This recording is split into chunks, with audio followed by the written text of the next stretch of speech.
Check, check.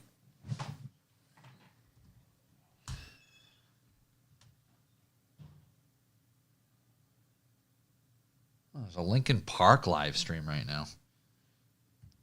Did you see this? The kid from Sum 41? The kid that sings for Sum 41. Yeah. Sum 41 was having a concert, and Mike Shinoda came out on stage and played guitar, and they played one of Linkin Park songs. Wow. That kid hit every note. No kidding. That's cool. It was impressive. Nice. Yeah, it was one of the ones where he sings and gets up high. I was pretty impressed. Also, apparently, Lane Staley's kid is starting to sing now after Bradley Nowell's son started. The Sublime guy. So Bradley is Sublime, but Lane Staley was Alice in Chains. Oh, okay. He hasn't done anything that I've seen, but he had like a little teaser or something somewhere.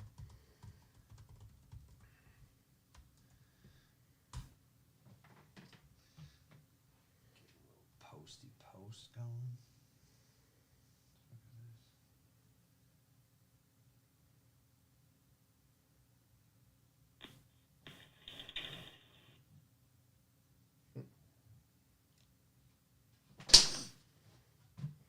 Is that the audio of the crash? All you hear in the background is Oh, man.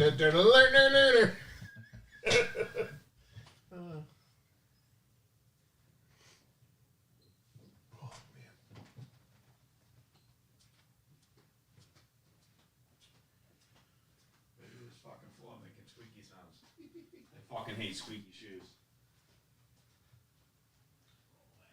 What's up? Going live momentarily. Hell yeah. Ryan just ran away. He's over there. Yeah, join us. Our friend Matt Darcy's coming on. Going to talk about his photography work, some adventures he's been on, and more. Hop on the YouTube live, and we'll see you in a few. Thanks.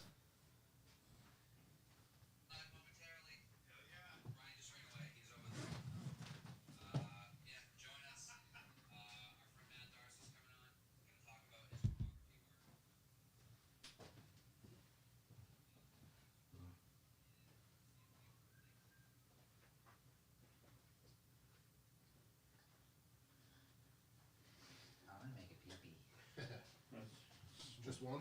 Yeah.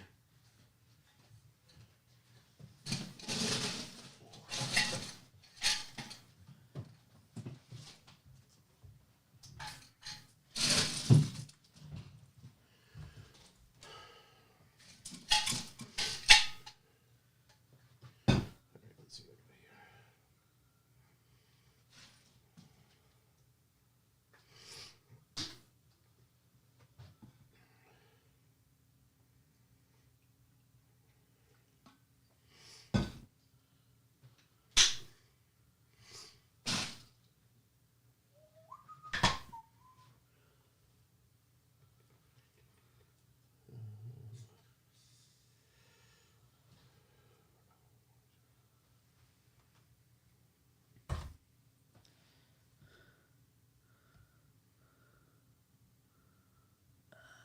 How do we move this over?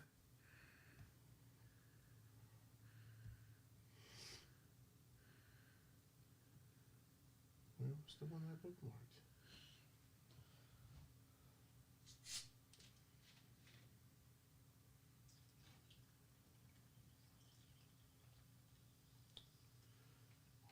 Let's try this again. Busy place.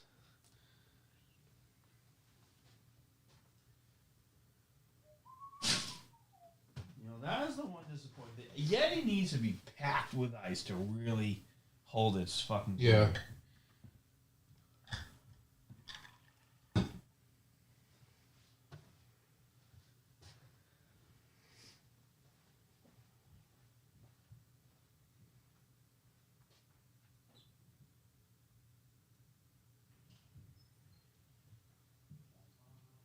John.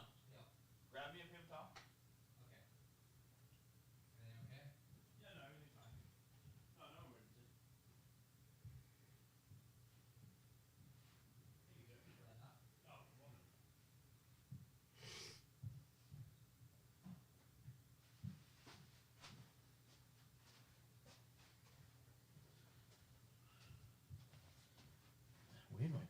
think it was it. I keep too much thing. I think I keep too much running when I just close it. That's what kills it. Oh. Pop the chat up on the screen here. Yeah, I tried to. I couldn't do it. What's the secret? I've done it before, but We click oh, you have to click it. Okay. pop out chat. All right, there you go. Oh, gotta tell Josh his mouse is here. Yeah. Oh, is that his mouse? Yeah. I moved it last time. There's the case for it. Here, I think. He's here? You too. Meow, meow, meow.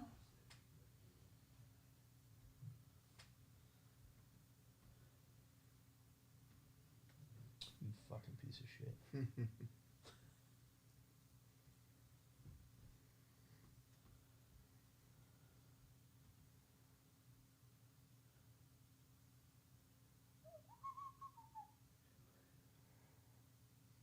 Why do I have all these cars? Wait, the mics are up. You have a disease, Tim, just like me. What's up, everybody? Mr. DJ, Yeah, we're Mr. good. Rick. Why do we have all these cars? Also, Hey, keep Paul. the Yeti in the freezer cold. It will keep ice better. Yeah, it's a cooler. It's supposed to keep the ice. Like, what are you doing to me?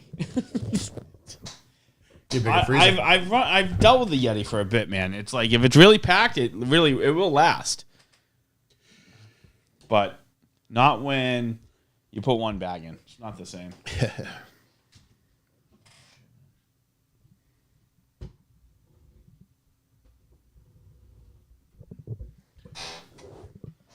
we go. Still creeps. It's crazy.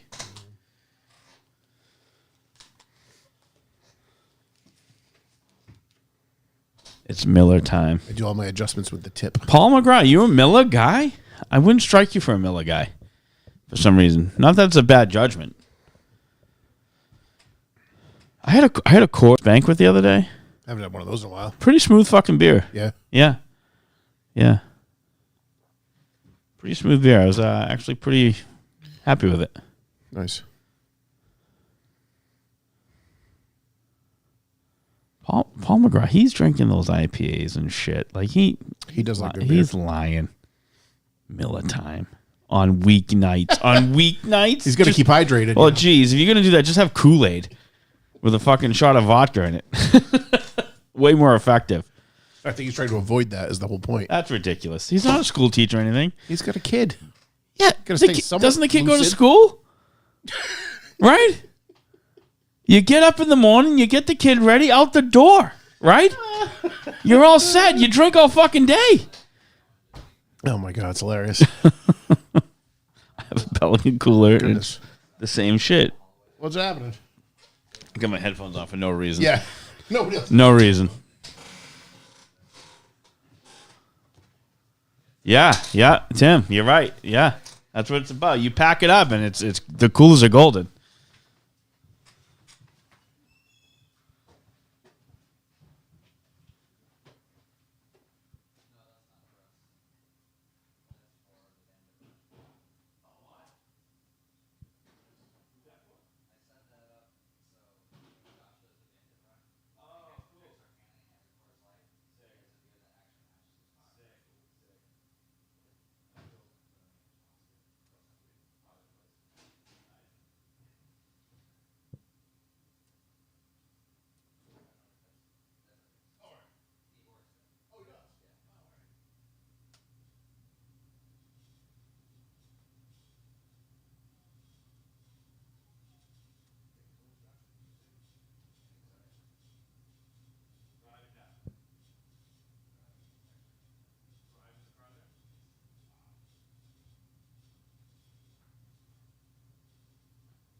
What? What? What bottle? Mark. Hey, what's up, man? How you doing? Nice to meet you. I was gonna put candy maker in it, but That would have been good. I put coffee in one of mine, and then I could not get the smell out of it for. It doesn't go away. That's you right there. Yep. I was like, if I put candy maker, I'm gonna ruin this hunger flask. Yep. Dude, even like those flavored like powder things for water, it doesn't Yep. come out. I put that in one of my hydro packs. I'm like, I'm not doing this. So I've got like a 12-pack of Wicked Hazy variations. He's got what's that, wit beer or something? Whip beer and then a red ale. And there's a red ale too. Ooh, I'll F with the red ale. Red ale, okay. Red ale it is.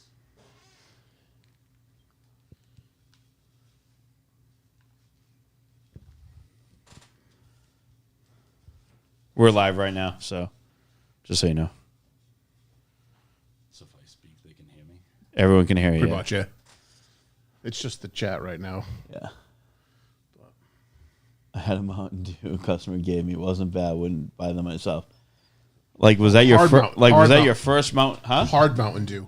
Oh, a hard Mountain Dew. Oh, hard Mountain Dew. I'm putting one more of your red ales in there. Yeah. Oh, Yeah, they got a little warm in the truck. Sorry. is that what they're doing? They're getting Mountain Dew's doing hard stuff. That's ridiculous. I feel like I'm can't seeing imagine. more of that. The crossover just to like brand. I know, like whatever. Second Wind's done their orange soda one. No, I'm saying, but like Mountain Dew. This is a Mountain Dew drink. I've seen like Nestea is doing something. yeah, like like all Yeah, of the places yeah. are Oh, doing yeah, an yeah. alcoholic version. Yeah. Yeah, If you want, Not just a rip fill off. out one of the, I feel like they need to reel So that you in, want man. those get cold, Banana. I got some cold ones of these. Banana Smasher, same. It's masher. Oh, it's Masher? See, I already fucked it up. You fucked it up. I already fucked it up. No S. No S. I already fucked it up. Fix that, will you? I'm going home. Yeah, ruined it. I'm He's leaving. ruining it. Yeah, And we're done. I'll be back at the local. Yeah. Going back to the local. Yeah, we know. What'd I yeah, say? Tim, we're aware of this. Paul, it wasn't a dig at you, buddy. He's so sensitive. Poor Paul. I got a whole weekend with him. I know. Give him I'm a gonna ruin him. I'm waiting to see how many times he's like, "How are you?" To my wife, "How are you married to him? How do you put up with this shit constantly?" But she's used to those questions, I think, right? You would think. Sometimes.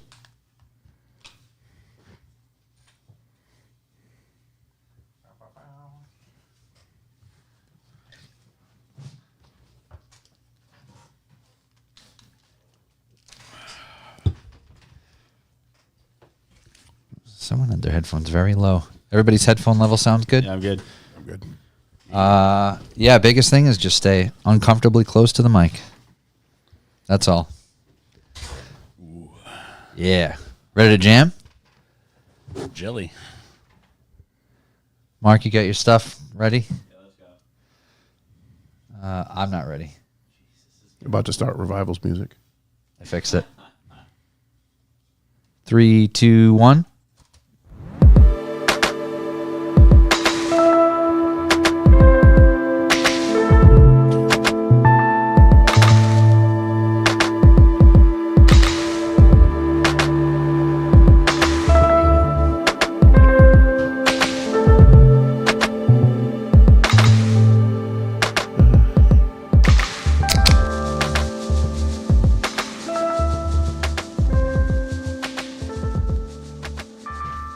Hello, hello. I'm John Stairs. You're listening to Topics Under the Stairs. As always, I'm joined by Ryan and Mark. Hello there. How we doing?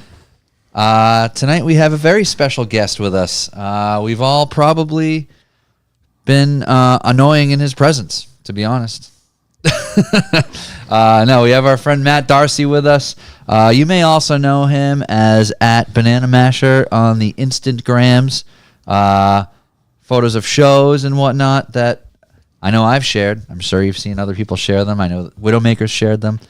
Matt does some awesome live music photography and band photography, and he's gone on a bunch of cool adventures, and I'm pumped to talk about it. You got some projects in the works. I do. So we're going to take a deep dive on all that stuff. Before we get going, we'll do a little housekeeping. This episode's brought to you by Revival Motoring. You can check out revivalmotoring.com for everything about the network. On that website, you will find info on all 3 shows, Revival Motoring, us here at Topics Under the Stairs, our friends at Loose is Fast, and you can stream all 3 shows there, the latest episode right from the website. You can find past episodes there. You will find links to the streaming services there, and you'll find a shop page there if you want to grab a shirt, stickers, koozies, different things like that pop up. Right now, as we speak, there is a shirt for the Bandit Run coming up.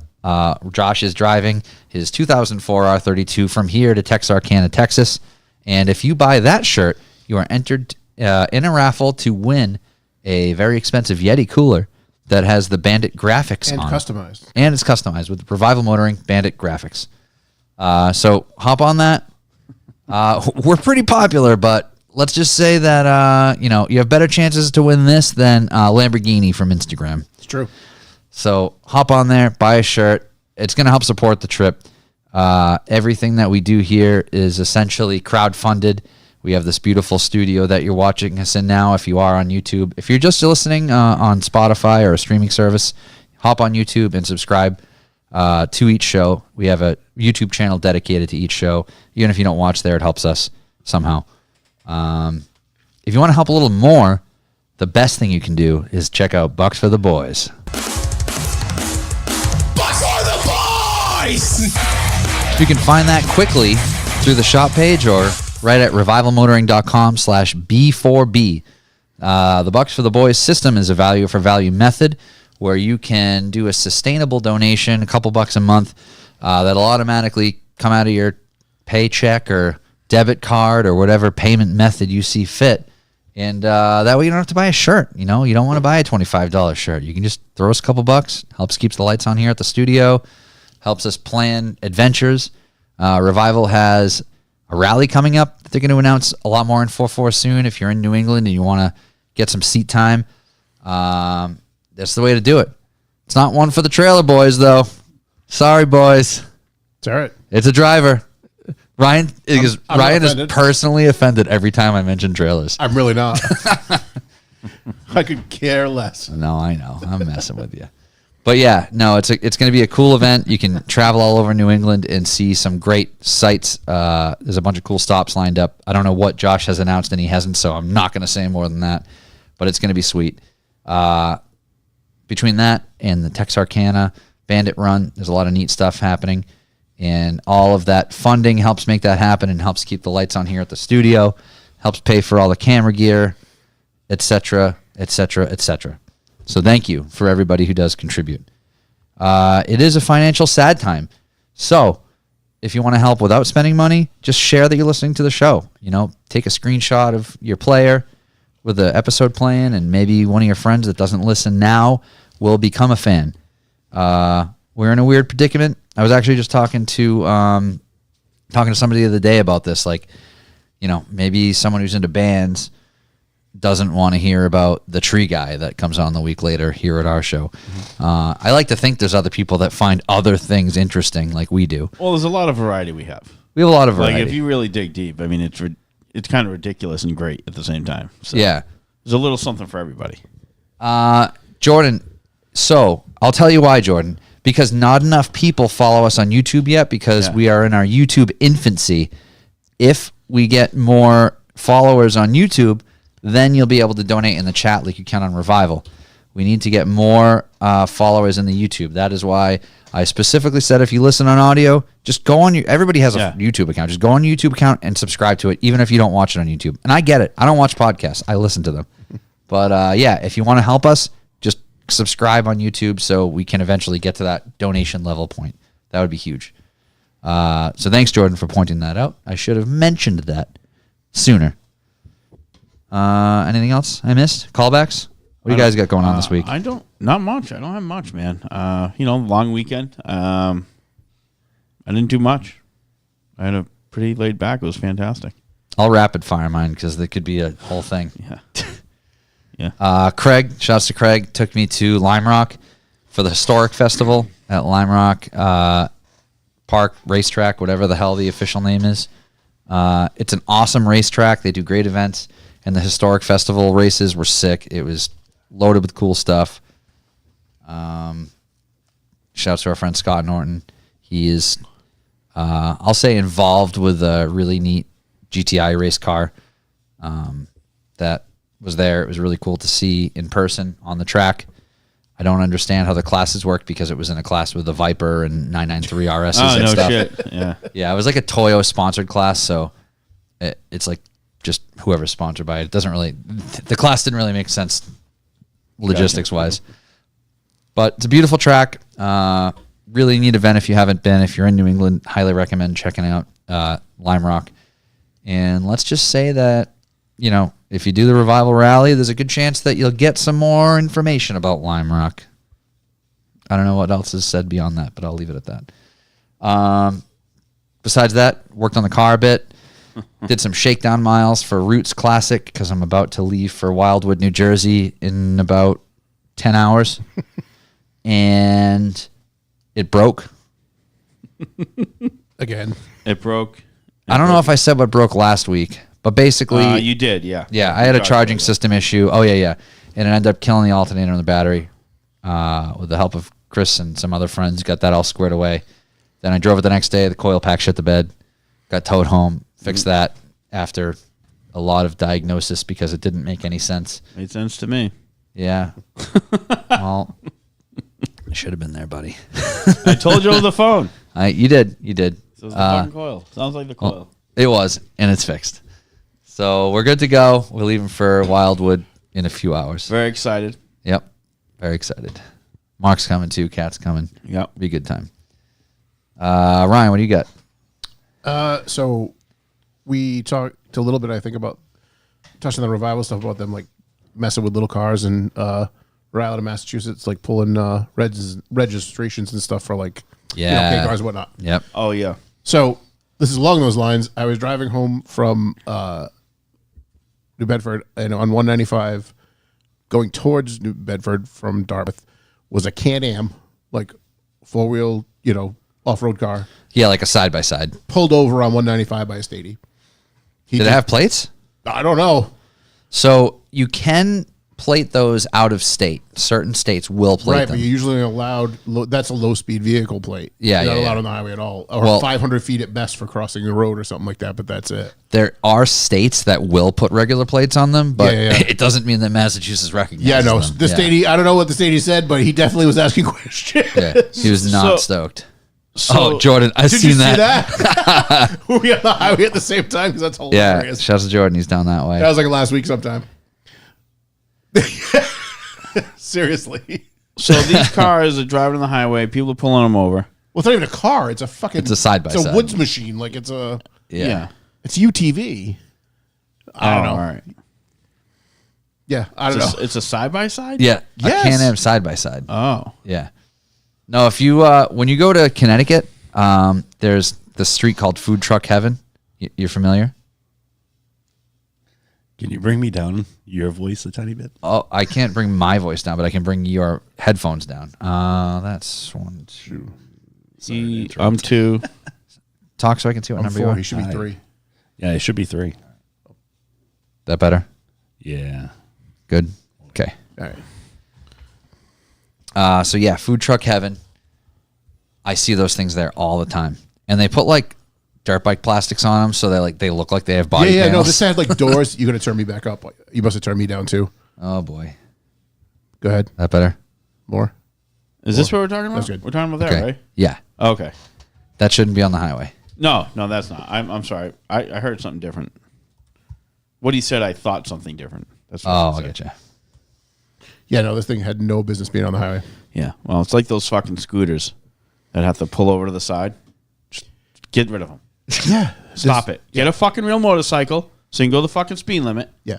It's, I see them on the road. And it's like, I don't care if they want to make them go. They can just go the speed limit. I'm fine with them on the road. if you're allowing them on the road, Keep up. Right, Yeah, exactly. Like keep the fuck. same thing please. with bicycles. If you're going to Yeah. be in the road, it was a 4-door version of that exactly Yeah. almost. Yeah, It's got to at least go 65, 70. I'm sure it does, No but doubt. There's no I know. windshield. There's no lights. There's yeah. no nothing. I mean, it's more expensive than any car No, for sure. I've ever driven. So. Yeah, seriously. Oh man. Man, I could build this thing starts at 35 grand. Yeah. I could build. It'd be 50 before you got it off the page. I could build 8 Mark IIs for that. Yeah. It's insane. But anyway, yeah, no, it was fucking nuts. I thought that was hilarious. But sticking on a little bit of the revival stuff, because I saw my first Cybertruck in person. Like, Oh, I saw one the other day in a parking too. lot. I walked by it. I didn't walk. It was in a driveway, but I was like, So whoa. a little back up. Have you seen the Whistle and Diesel thing where he tried to pull something with the thing and it snapped the frame, right? Yeah. And then getting all these reports now, people putting stuff on the cars and they're snapping the frames. Lewis Black did a whole skit on him. Did he? Check it out. It's fucking hilarious. He basically was like, this is what happens when you let DeLoreans inbreed. And I just lost it. Fucking Lewis Black, man. He's hilarious. And he said something about the truck the one he saw, the truck had to be rescued by a Ford. He said, the Ford's probably fucking your wife right now, you cybercuck. And I couldn't stop laughing. Oh, Paul, here you can tag one as a special purpose vehicle, but you can't drive them out of state. So I was reading a lot about the Montana registrations with the whole K-truck thing. Long story short, if you're not familiar, many states are banning the Japanese imported smaller vehicles in the K class. And people register them in Montana. You can open an LLC in Montana and register your shit there. A lot of people do it for various reasons. And they're legal. So, and it's like, it's a legal plate there. It doesn't specify that you can't go out of state with it, but I mean, But yeah, you're using Yeah. it as a special purpose vehicle, right? So that Yeah. has to be in state. A legal registration Yeah. from a Right. state, you have to be able to drive it in all 50 states. yeah. You got to turn. I think you turned him back up and me down. Really? Yeah, I don't know what number I am, but I still can't hear you. Oh, What's on your headphone? Flip it upside. I'm 3. You're oh, you're 3 and he's 4. Yeah. Oh, okay. There we go. Yeah, it That's should me. be 4. All right. Yeah. Is that better? Did we, Oh, yeah. did we Yours is spike good? you again? Oh, yeah. Yeah, all right. Yeah. Feel Yours is free to good now, jump though, in. Matt. This is mildly professional. Yeah. Matt, yours is good now. Yeah, I'm good. Okay. All right. It's my first time doing something like this. I'm No, just no rolling worries. with it. It's basically our first time every time. We're 194 weeks in, but It's a new experience every Yeah. week. But yeah, no, to go back to the side. So yeah, so I think as long as it's a legally registered vehicle, not special purpose, like a passenger plate, you're supposed to be able to drive it in all 50 states. yeah, exactly. Just And like, then do you remember going to H2O a few years ago before it got out of hand? Yeah. And the New Jersey cops were pulling people over for all kinds of shit that was legal in your own state, but not in New Jersey, and they were giving Yep, people yep, tickets. And they were like, dude, you can't Yeah, do that's that. the It's problem. legal in my state. Yeah, that's the problem. It was a with stuff tint like because that. New Jersey has a huge tint thing. But back when like you could tint some of the windows or whatever, they were like just pulling people over for everything. So the big thing with the out-of-state thing in Mass is the way the law is written here is if you reside in Massachusetts for more than a certain number of months, Right. your tags have to be Mass. So the workaround is with the Montana thing specifically, you're opening an LLC there. Yeah, so it's a company vehicle. People open an asset holding company in Montana, and then it's like, yeah, you have a Montana address now. So that the Mass thing about have to reside here for 6 months is bullshit. So people But I get away thought- with it. Yeah. I thought that only applied to your daily driver. I've seen people do it with daily vehicles. No, I have two, but I'm saying like I've got 5 cars registered in my name in Massachusetts. Yeah. Yeah. If the 6th one's in Vermont, what's the big fucking deal? Yeah, You exactly. should have let me register it here. Right. I would have easily. Yeah. So who knows where it's all going to go? It sucks, but Yeah. whatever. Anyway. Listen to Revival Motoring. They dig into it Yeah, super. extensively. And I didn't want to go too deep into this, but it was just Yeah. something I thought was really funny. And then just to go back to the guy at Home Depot. So this guy pulls down the aisle in his Cybertruck and he pulls into the first spot, the closest spot to the building. Of course. I happen to be walking out.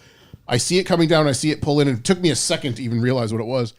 And then I'm like, oh, this guy's going to get out with his like chest puffed out. Like, look at me, right? The fucking like 17-year-old cart pushing kid walks by me with one of those like big wheel carts. He just goes, what a piece of shit that thing is. So I start laughing. Oh, now what are we doing? Tim Carnes, my buddy, has his SXS Montana plates and drives it on the streets of Maine, just no highway. It's a turbo 1000, does like Yeah, 120 but miles you an can hour. drive anything in the highways of Maine. Nobody gives a shit Yeah, up there. yeah, it's Texas North. They don't care. Yeah. Yeah. So anyway, I think the guy heard him. And then as I'm walking farther out, there's an older couple behind me. And the guy's like, what are you plug that thing in your ass. I was like, where the fuck do you plug that thing? He's like, who's driving one of those? He goes, that's the ugliest thing I've ever fucking seen. And his wife's like, oh my God, if I ever get hit by that, she's like, I'd rather get hit by a real truck and die. Like, oh my God. Dude, it was hilarious. Ouch. Wow. Oh yeah. And then the guy hate. went from like walking like, and he just kind of put his head down and kept on going. They use a Nintendo 64 to design it. Yes. Seriously. It seems that way. It's the truck that pulled the Excite bike for the Yeah, original Nintendo. exactly. This didn't happen. Oh boy. What didn't happen, right? Yeah. Yeah, I've been seeing a lot of those things with work. I travel a bunch. Well, we saw him up in Vermont. We were in our neighborhood. We saw one go by, but it was way off in the distance. Yeah. And someone had wrapped it white. Yeah, then- the one I Oh, see. really? Yeah. I see them wrapped in Connecticut a lot. There's like a lot of matte black ones in Connecticut. Yeah. Jeez. Uh, They're just see not what else. appealing. I'm like, I don't get it. you want to hit the news quick? I only have one more thing. And Oh, this is yeah. actually really funny because Mark would get a kick out of this. So, you guys are going to Roots tomorrow or tonight. Yeah. And our good friend Kyle from the Lucis Fast came down and grabbed my trailer this Yeah. past Monday on Labor Day. He had some time, so we went out for lunch. And we went to a place called the Tipsy Seagull in Fall River. Good spot. Good spot, place, right yeah. on the dock down there. Yeah. Good pizza. What there. a- what the a- tipsy. Yeah. Yeah. what a That's day the we bar- picked to That's go the there. barge, right? It's not the barge. It's on a pier. Yeah. Yeah. Tipsy Toboggan's the stationary place. Yep. Yeah, that's up the Yep. street. So we went down there. We got a beer. It was fairly busy.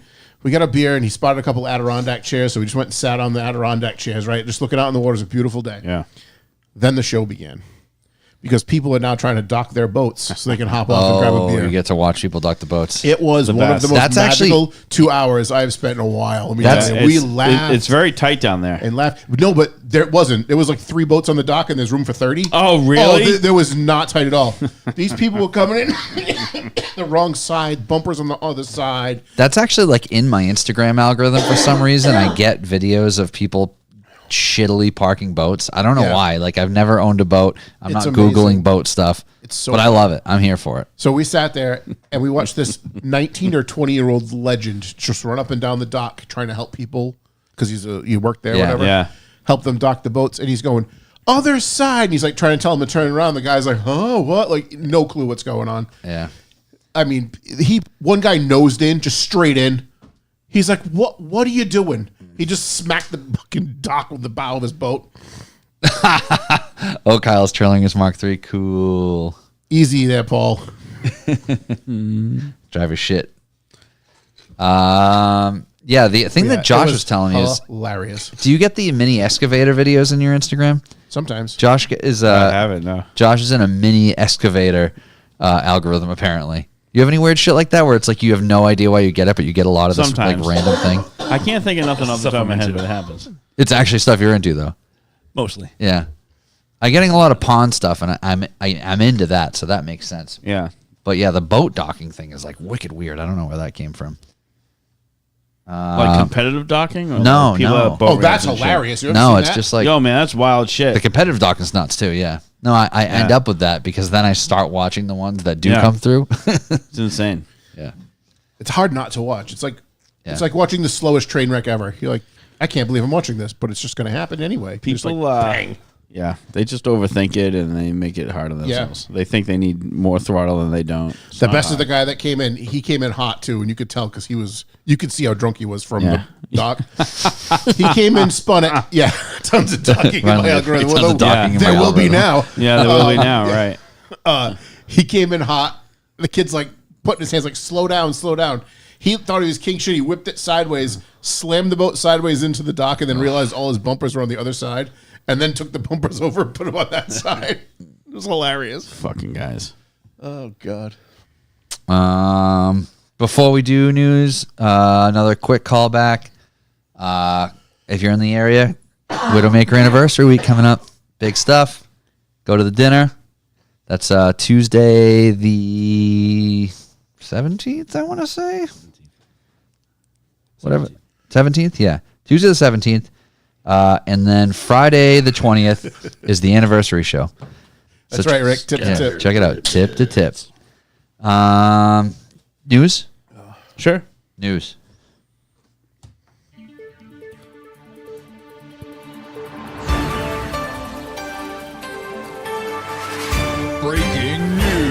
Oh, shout out to Kenny. Thanks, Kenny, for confirming. 17th, Widowmaker Beer Dinner. Nice. Hop on the website for tickets. Dottie's Raw Bar and Kitchen. It's going to be doing the food. Curated beer pairing menu. It's a great time. You guys didn't go to that last year, did you? No, we couldn't make it. Yeah, you should try to do it this year. They just released the menu. It's Okay. pretty awesome. We'll work on it. Yep. All right. Yep. What do you got for news? So I got some sad news. I'm probably, the whole world has known NHL player Johnny Gaudreau and his brother were killed in a bicycle accident. That was terrible. Fucking wild shit. The whole story is crazy. I'm not even an NHL guy. And I was just Yeah, like, holy Christ. that was pretty wild. His sister was getting married the same day. I'm not get hit by a car guy, so yeah, no. Yeah, so I guess this asshole fucking went around, drunk driver, 6:30, I think it was p.m., still daylight, went around another car and clipped them both. it sucks. A shame. So, and he had a, kid being 30, I think he's 31. He's already had a great career, so it's really a shame. And his brother was played in the overseas league too, so sad stuff. I don't usually do sad stuff, but that was all the stuff that comes out about it's crazy. His brother has a kid on the way. It's always a kid on the way. There's so much shit, like It's it just cr- piles up. It's a fucking shame. That happens so much more often than not. It's so weird how like that Yeah. works. But me being a hockey player, I thought I'd talk about that, but that sucks. It's a shame. Worthwhile one to mention for sure. Yeah, for sure. I got a quick sad one while you're looking. Oh, we got multiple sad stories Well, today. You got one. Go ahead. It's kind of sad, but kind of no. It's not funny. You 'cause go, it's I'll sad, go. but, so there was a couple missing from a nudist colony, an elderly couple. Well, it's funny, not sad. Well, Go on. 78 and 73. Nice. Living their fucking best life. 79 and 73, which, Yeah. I mean, I think people think nudist colonies are all going to be fun and games. Then you move in and you got Ethel and Fred next door, fucking almost 80 years old, just bits hanging everywhere. Like, Yeah. oh. But anyway, Their experience. they That's true. It's like a fine Yeah. wine. Just close your eyes. they had an idea who did it, and a tip led them to Just the tip led them. a tip. Sorry if I keep coughing, my allergies flared up, so my throat gets dry. But It's allergic to nudists, folks. no. So anyway, unfortunately, they found a neighbor had been hiding in his house for a couple of days or whatever, and they found him, and they pulled him out, and cadaver dogs found the bodies in the basement. So unfortunately, they did find that he murdered them, and they're still getting to the bottom of what happened. But Holy shit. That's fucking he admitted crazy. he admitted to killing two people. It was one of the neighbors. was threatening suicide. Yeah, Oh, but they I guess another someone Someone who also reported them lived in the missing. nudist colony. correct. Yeah. Someone Wow. reported them missing, and then when they did, and then there was a tip, and they kind of shut the community down, and they went looking and they found him. Wow. Damn. But it's not safe anywhere anymore. Not even in a If you can't nudist be colony. safe in a nudist colony, where can you be safe? Yeah. He definitely did not have a concealed weapon. I know that. Well, actually, do I? Too soon? Sorry. Methamphetamine disguised as shipment of watermelon seized at the U.S.-Mexican border in San Diego. They basically wrapped the drugs looking like watermelons Wow. and like watermelon wrap, and it was what was the amount? It was a ridiculous amount. 1,200 packages wrapped in colored look-alike watermelon skins. No shit. 4,587 pounds was found. Damn. That's a lot. I get those random. Any other feel-good stories? We're getting there, Kenny. Don't worry. I love the videos of them like finding drugs in the most random places. Kenny, you coming in next week or what? Well, you got another news or no? No, I think that was it. So there's a late French film star, Alain Delon, Yeah. wanted his dog buried with him. But the dog's still alive. Dylon. Dylon, is that how you say it? Dylon? Dylon. Yeah. I knew I said it wrong. Yeah, you making it up? I'm You making it fucking up. jackass.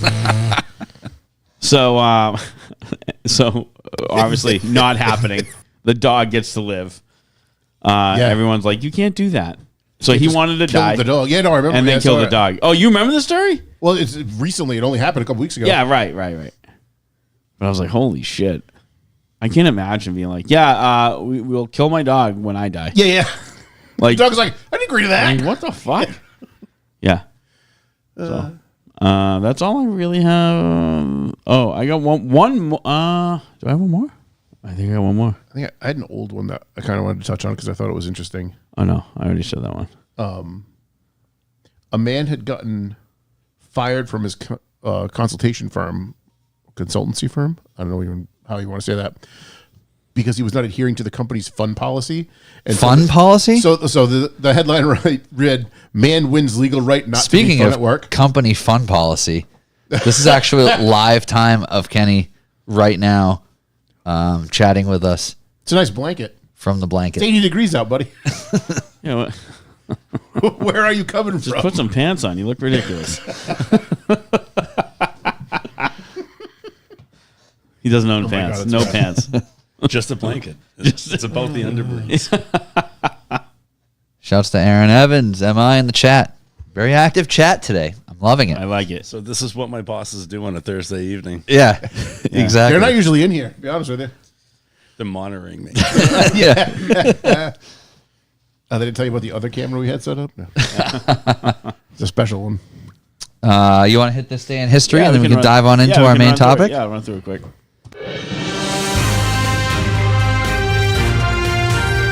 This is a loud one. Today in history. If Today you in were, history. If you were an N64 player and enjoyed it, 27 years ago, 007 GoldenEye was released. Which is That was the jam right yeah, there. it was pretty good. Best electronic video game music ever, too. Yeah. Yes, that Great was actually soundtrack in to the that article. movie. Yeah, they talked about that. 1958, first color video recording on magnetic tape was presented in Charlotte, North Carolina. What year? 1958. Wow. Okay. Yeah. 1972, 11 Israel athletes were taken hostage and later killed by Palestinian Black September group at the Munich Olympics. There's your feel good, Kenny. There you go. Yeah, Yeah, there you go. yeah. I forgot I had that one in the chamber there. 2017, Hurricane Irma becomes the most powerful hurricane ever to record in the Atlantic Basin region, with winds at 185 miles an hour. That's too many. That's a lot, man. That's wild shit. Kenny and Lenny coming in. What is it? Oh, Kenny no. and Lenny coming in. Oh, Lenny Sorry, too? show. Good. Yeah, good. Yeah, yeah. I love it when you guys The bring one who Lenny. shall not be named. Yeah. That's it. That's all I got. All right. Keep it short. Short and sweet. All right, what's next? Let's dive on into our main topic. do it. Like I said, we have Matt Darcy with us. And Matt does a lot of neat stuff. And I really, from an outside perspective looking in here, I really enjoy watching your photos online because you do a lot of neat projects and adventures. And love to watch it. It's exciting. So tell me how you got into, I guess we'll start with how you got into photography. An old buddy of mine had a crappy $100 CyberShot camera, and he just would snap whatever he thought was interesting, friends, just whatever, the plastic bag spinning in the wind. Kind of just like organic, whatever's around you. Yeah, and I was just like, oh, that's kind of cool. So I picked one up, and I hit on Kino one night, and I was just like, oh, I could buy a DSLR, so I did. And I just used that to shoot concerts I was presenting at the time, and that's all I really did with it for a while. I didn't take it professionally. It was just something fun to do for, I don't know, a handful of years. And That's a pretty tough thing to shoot, starting off. I mean, the energy of a live shot, and then you're working with really difficult lighting. no lighting. It's the worst. Yeah, exactly. No lighting. I guess that's now looking back that you know more about photography. Do you think it's good to start with something like that? You're almost starting at an extra difficult point. In a long run perspective, yeah, because then learning everything else came a little easier because I was already in the trenches. So You're not getting crowd kicked while you try to figure out the lights. oh yeah, I've lost 2 bodies and I think 3 lenses due I'm to sure. shenanigans. But yeah, I by dealing with such harsh conditions and changing conditions constantly, it made when light is controlled, I can just, this is so much easier. Yeah. But the burnout rate, I've seen a lot of photographers, bumping shoulders in the venues, hey, you get to be buddies or familiar faces, and then you just don't see them around anymore because it's tough. You don't get paid, or you're lucky if you do get paid, and it's not going to be much. And then like a record comes out, and like all your pictures are in the leaflet, and they didn't give you credit for it. That's the other thing that always happens with like band photographers, it seems.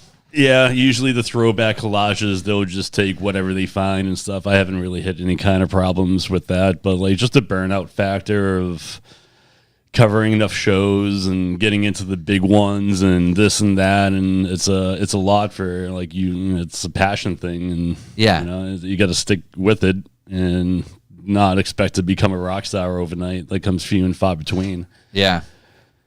So it's, and there's a few local people that have stuck around. Like I know, like Return to the Pit, like Aaron. Yeah, I think Aaron went to one of the Red Chord shows. I think, right? Yep.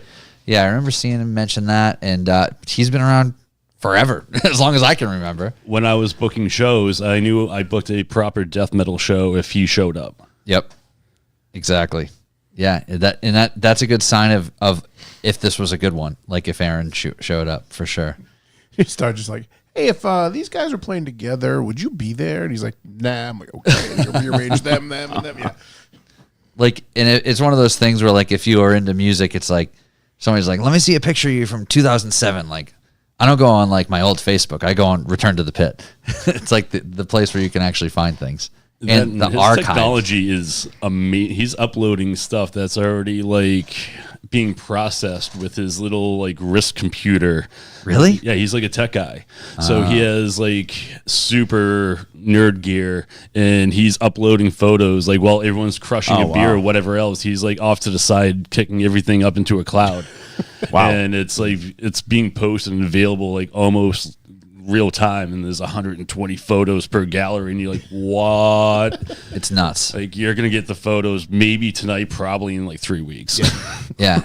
If at all. Like, it's a lot of bands, minimal time. And even 20 years ago, it was like, Pay me, you get your photos fast. yeah. Even 20 years ago, though, like the shit hit the website fast. Now, as far as like band photography over the years, like it's become more than like, you're not just like going to a show and shooting it. Like you can get some like side stage access now and stuff, right?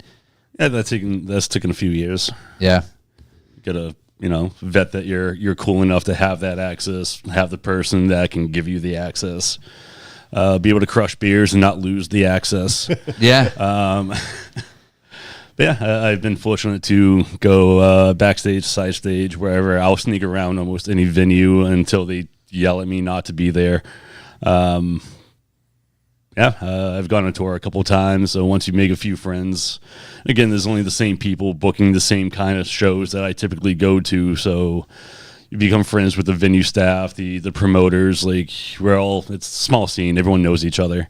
Mm-hmm. So yeah, and the better you do and the more cool you are, I guess, with, not being in the way and not partying too hard. Like, you can get some good shots if you just wander around, ever so slightly. Like the live stuff's obviously a fun part of it, but do you enjoy doing like, the candid, just like tour stuff too, or like recording sessions? Like, are you kind of down to do whatever? Yeah, I like the more documentary aspect, and of course, a photographer, I don't want to get the same shot somebody else is getting.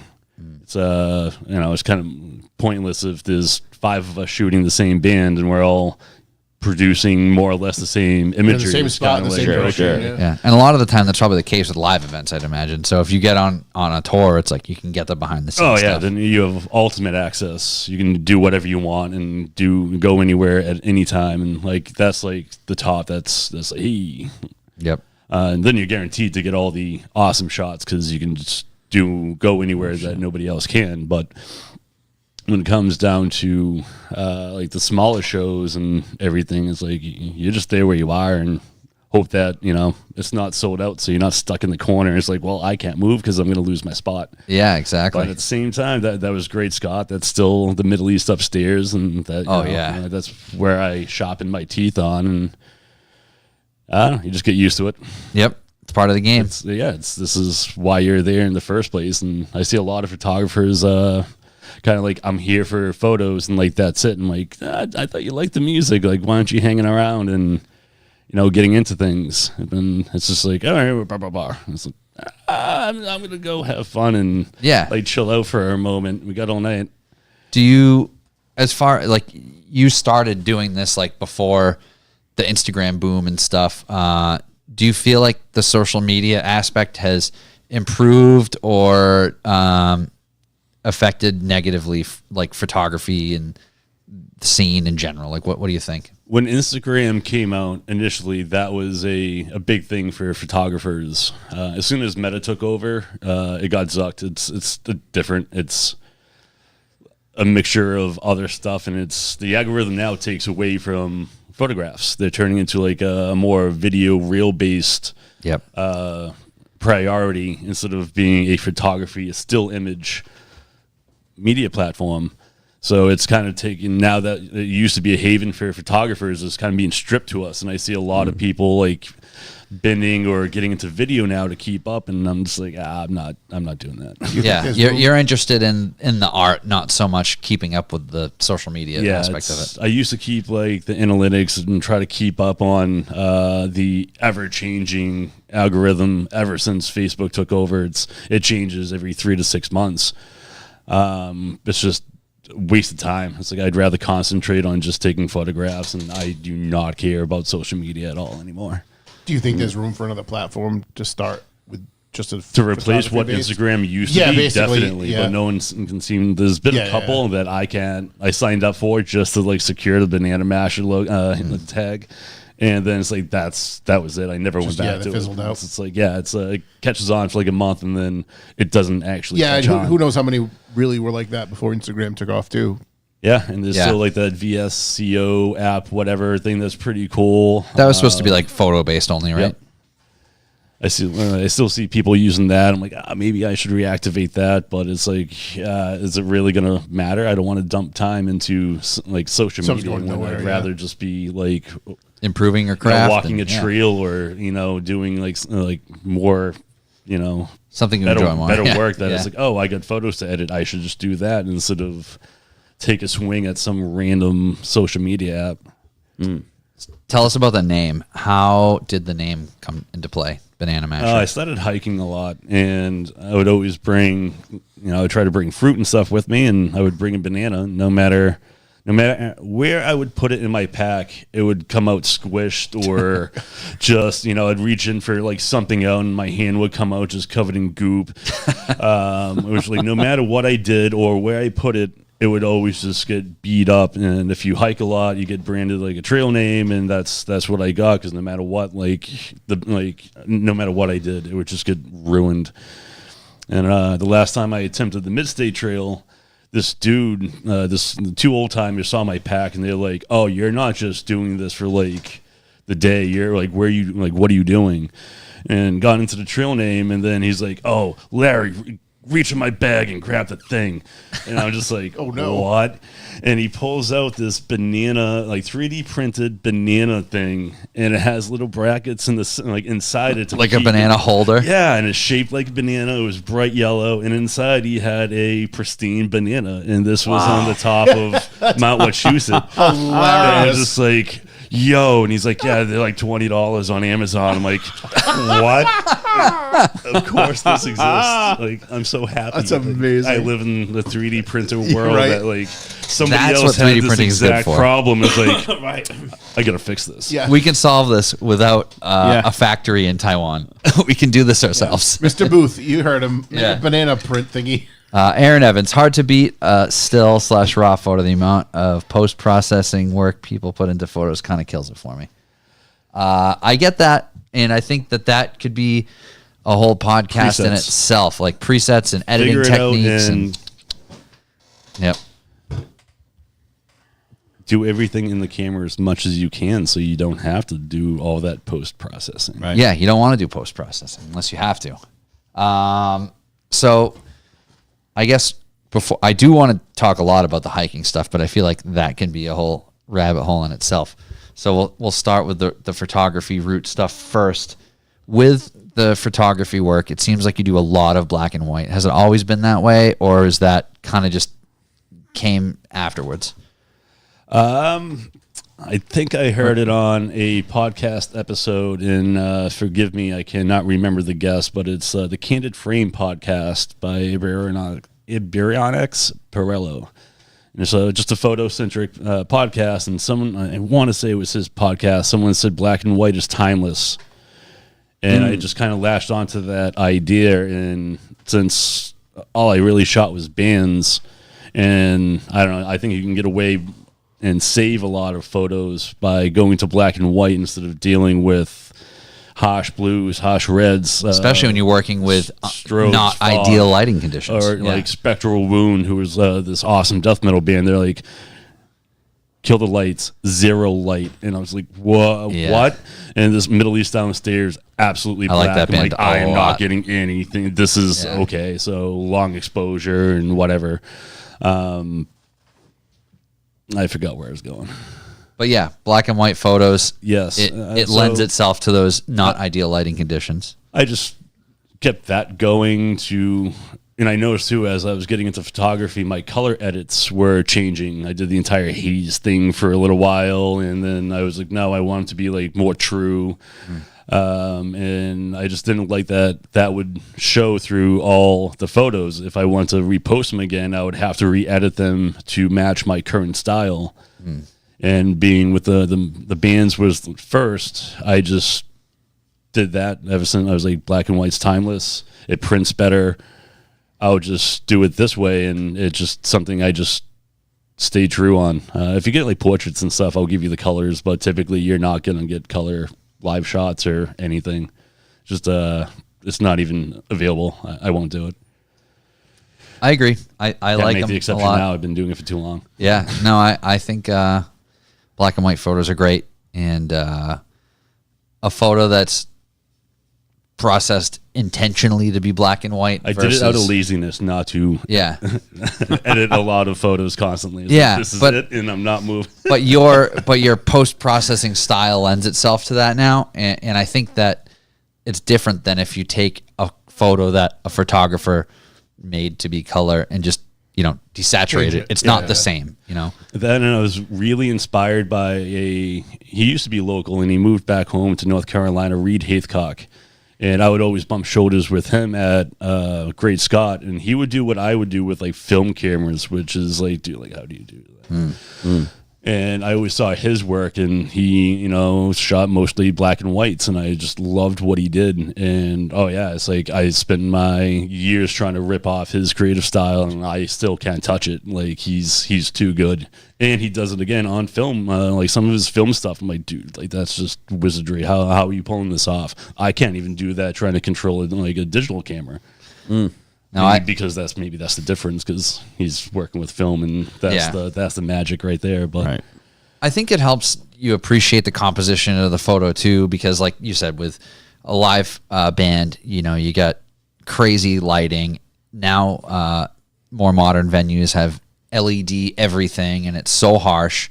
LEDs are the worst. Like Sonya, it's brutal. It's all LED. Nice stage, but the lighting is just it looks nice when you're there, but So LED capture, affects it that much, huh? Photography? Yeah, no LED kidding. versus halogen. Is It kind of makes difference. sense to me saying it, but like, I'm surprised how much it does affect it. Yeah, I would almost think it would clean it up.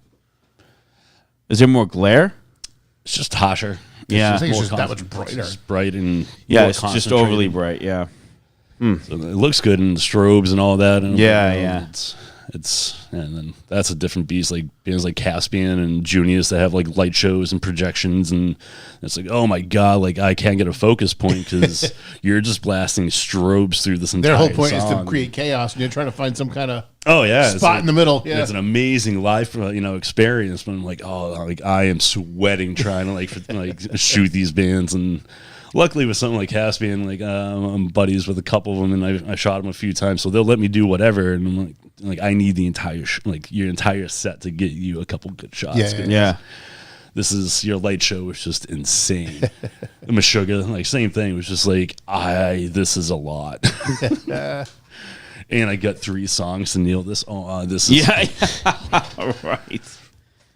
I mean, how many photos do you take in like per band? Yeah, call it like one set. Yeah, one set.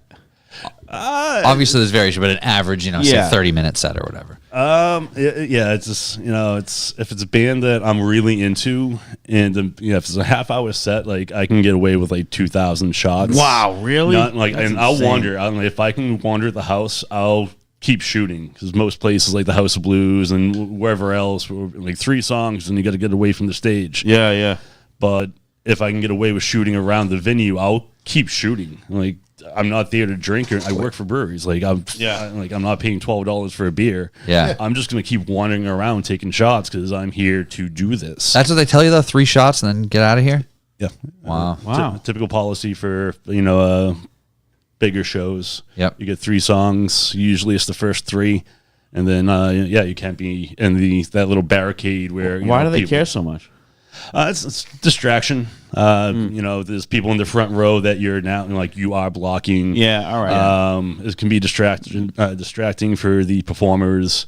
It's distracting for security, especially when people are like stage diving, which you're not supposed to do at those kind of shows. But crowd surfing, especially, a lot of times I'll get a tap on my shoulder, and it's like, oh, I gotta get out of the way. They're pulling people, catch some idiot, lady downstairs. It's it's gonna be a party, so you gotta get out of the way. Yep. So they give you 3 songs, and then you usually played, and they're like, we don't care, you can go wherever else you want to.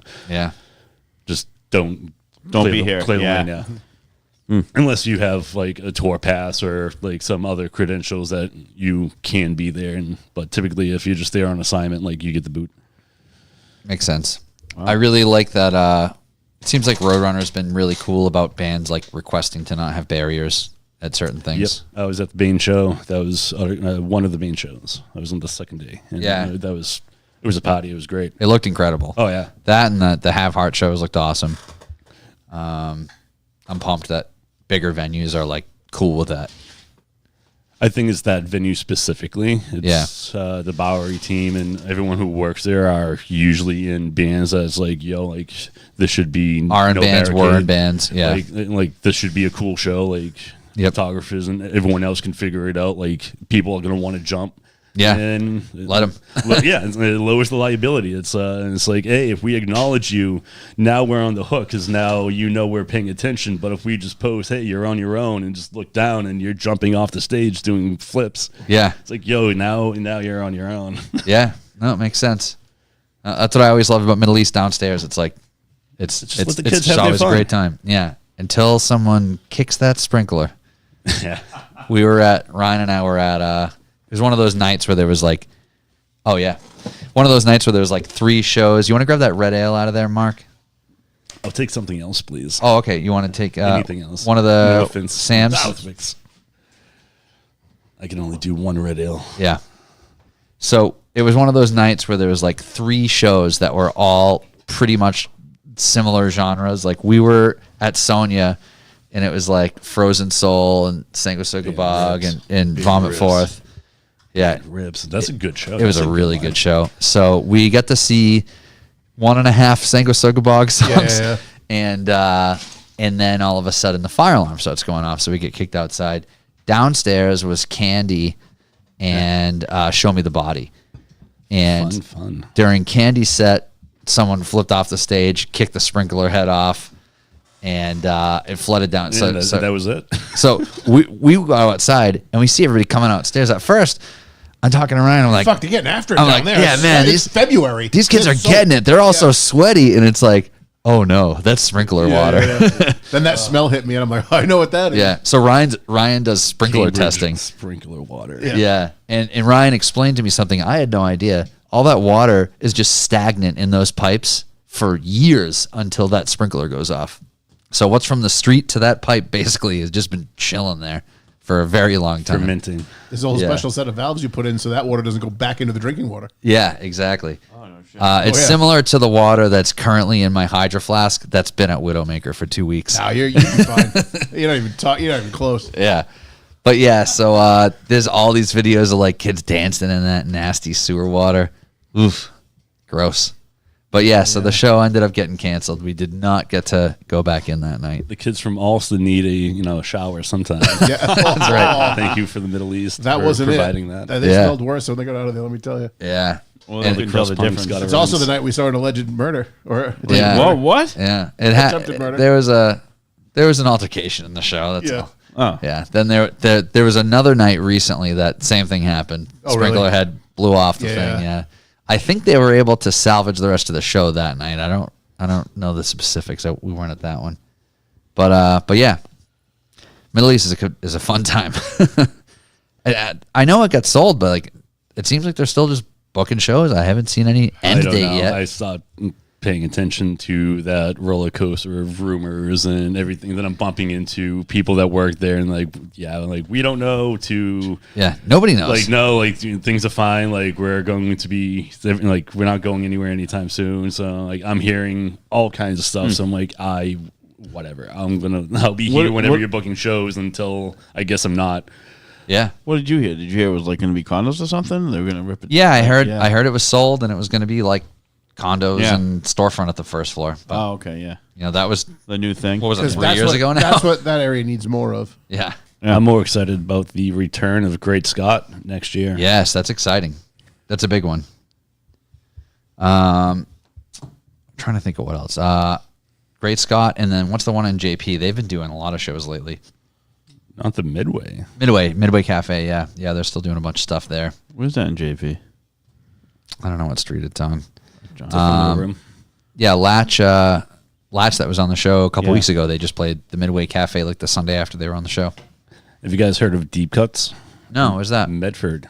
Okay. Medford Square. It's a pain in the ass. They're in the middle of this awful downtown area, and like the parking situation. Crossing the street to get to them is super dicey, but they're an awesome like brewery, venue, deli, restaurant, like all smashed together. Where's this? Medford Square. Oh. Just north of Boston, and they do everything from like little folk song, like shows to some metal, indie rock. Like they're all over the place.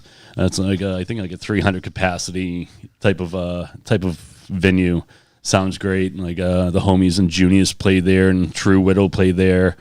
Nice. My friends in Glacier have their album release party there next month, I believe. I should have been more prepared for that. Oh, that's all right. We're just riffing. yeah, it's, I don't know what we're going to talk about. They have they make all their beer. It's a lot of sessionable crushers, some good IPAs. They're right off the Mystic River, and it kind of looks like they have a little takeout window.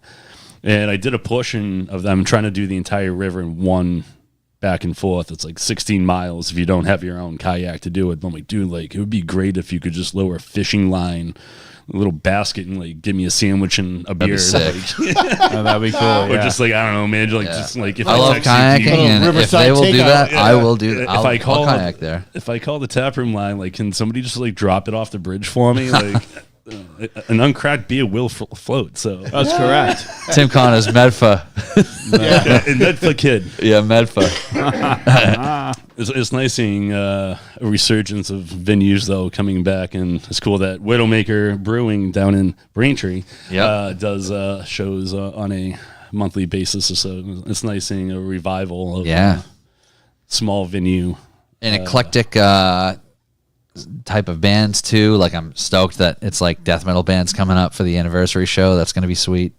Yeah, that was I did not see that coming. No. Since we're not allowed to play that in the tap room. Too much rah rah rah rah. Yeah. No, I'm pumped to see Torn in Half in there. It's going to be awesome. That's gonna be what the dinner night. No. It's the Friday after Yeah, the they're dinner. performing the Friday while after. Dottie's is serving. Yeah. So you can eat oysters and get your caveman wrestling at the same time. Seems like a mixing of classes. Yeah, it's the 20th. So as of right now, it's The following. yeah. Yep. So 20th. Yep. Good time. Check it out. Tickets available now. They're moving. Who's moving? The tickets.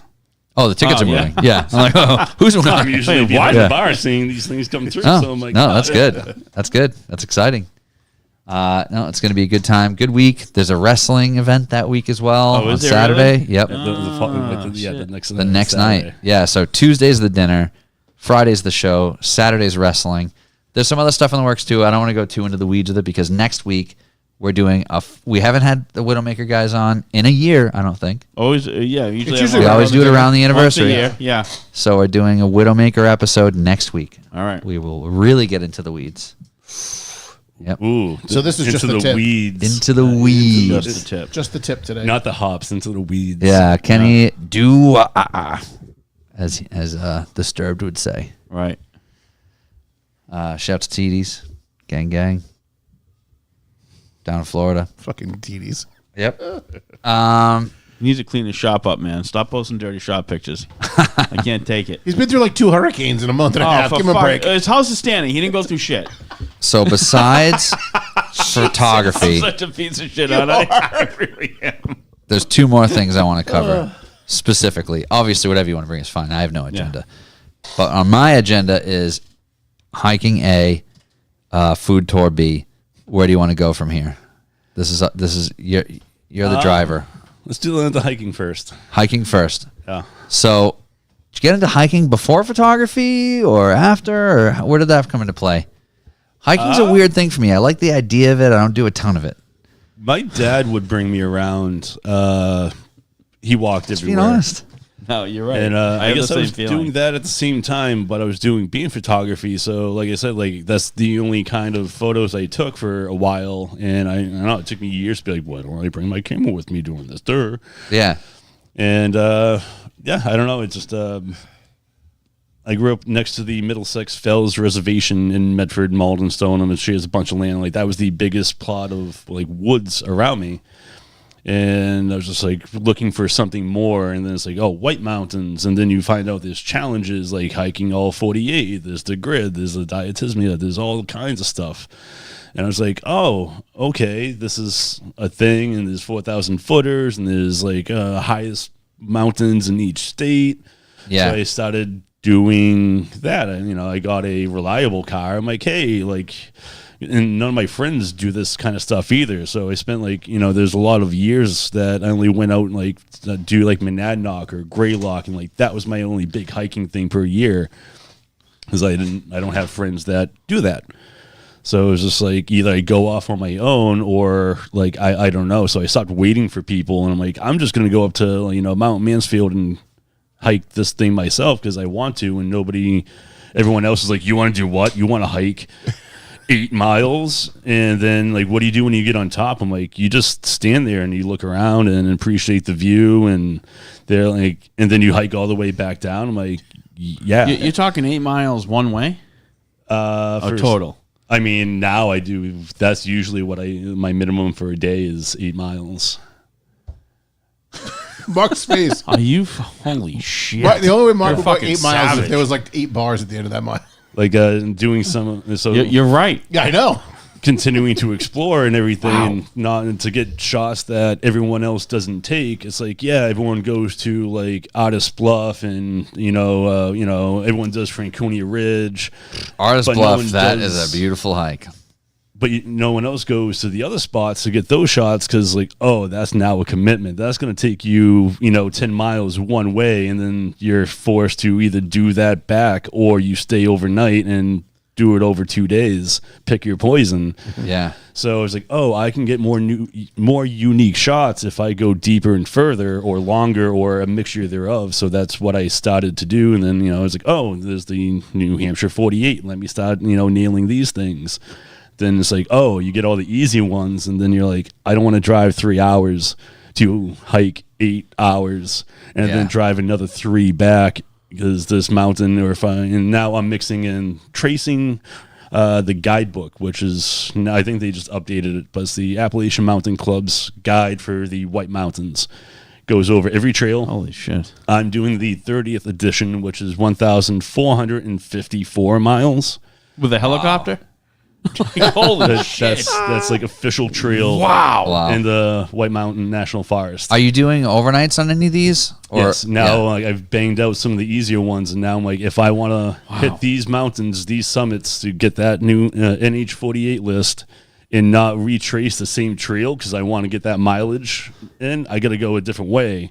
So now I'm like, oh, all the easy ones are done, and I got to stay like overnight. And the longer I stay up there, the more damage I can do. Yeah. So now it's just like, oh, instead of this little quick, easy out and back that people do, I'm like, no, I'm going all the way up around. I'm going to hit that side peak, come back and around, and come back down this way instead.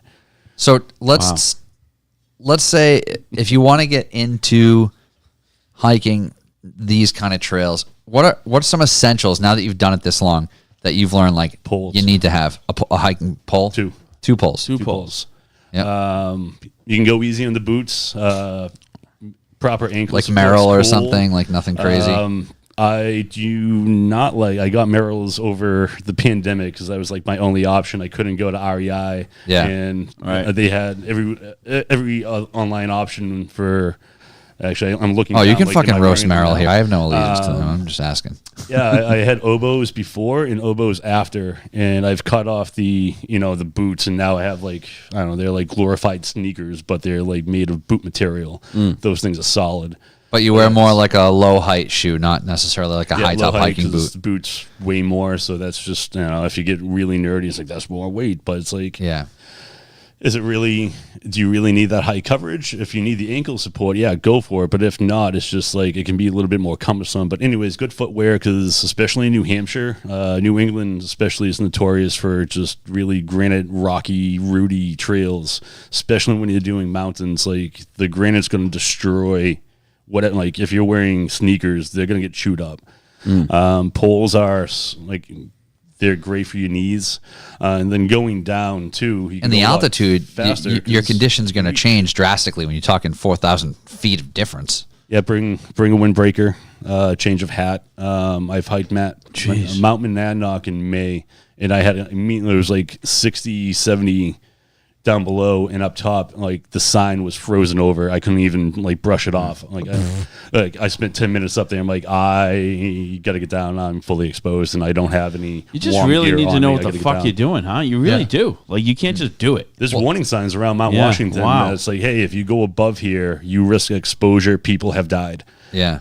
And it's like, oh, okay. No, I always joke about that. I love all the game warden shows and shit. Yeah. People fucking die up there It's all the nature. time. And it's just like people on vacation, like, I'm going to go for a hike on this long weekend, and they get lost or they didn't bring enough water and they There was pass just out. a story of a family hiking some. I don't want to say Death Valley, but it was like a park like that.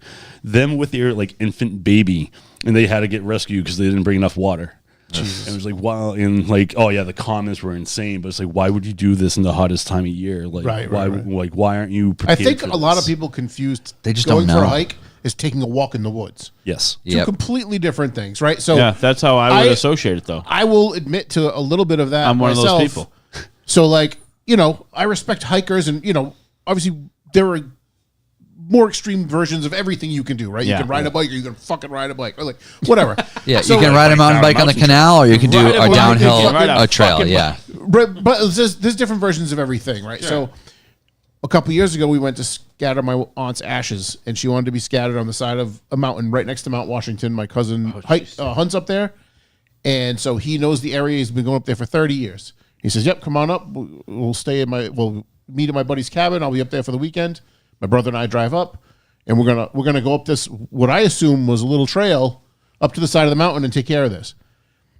He's like, "Well, yeah, we're going to do that, but it's more than that. It's going to be about 2.5 hours in." I'm sorry, what?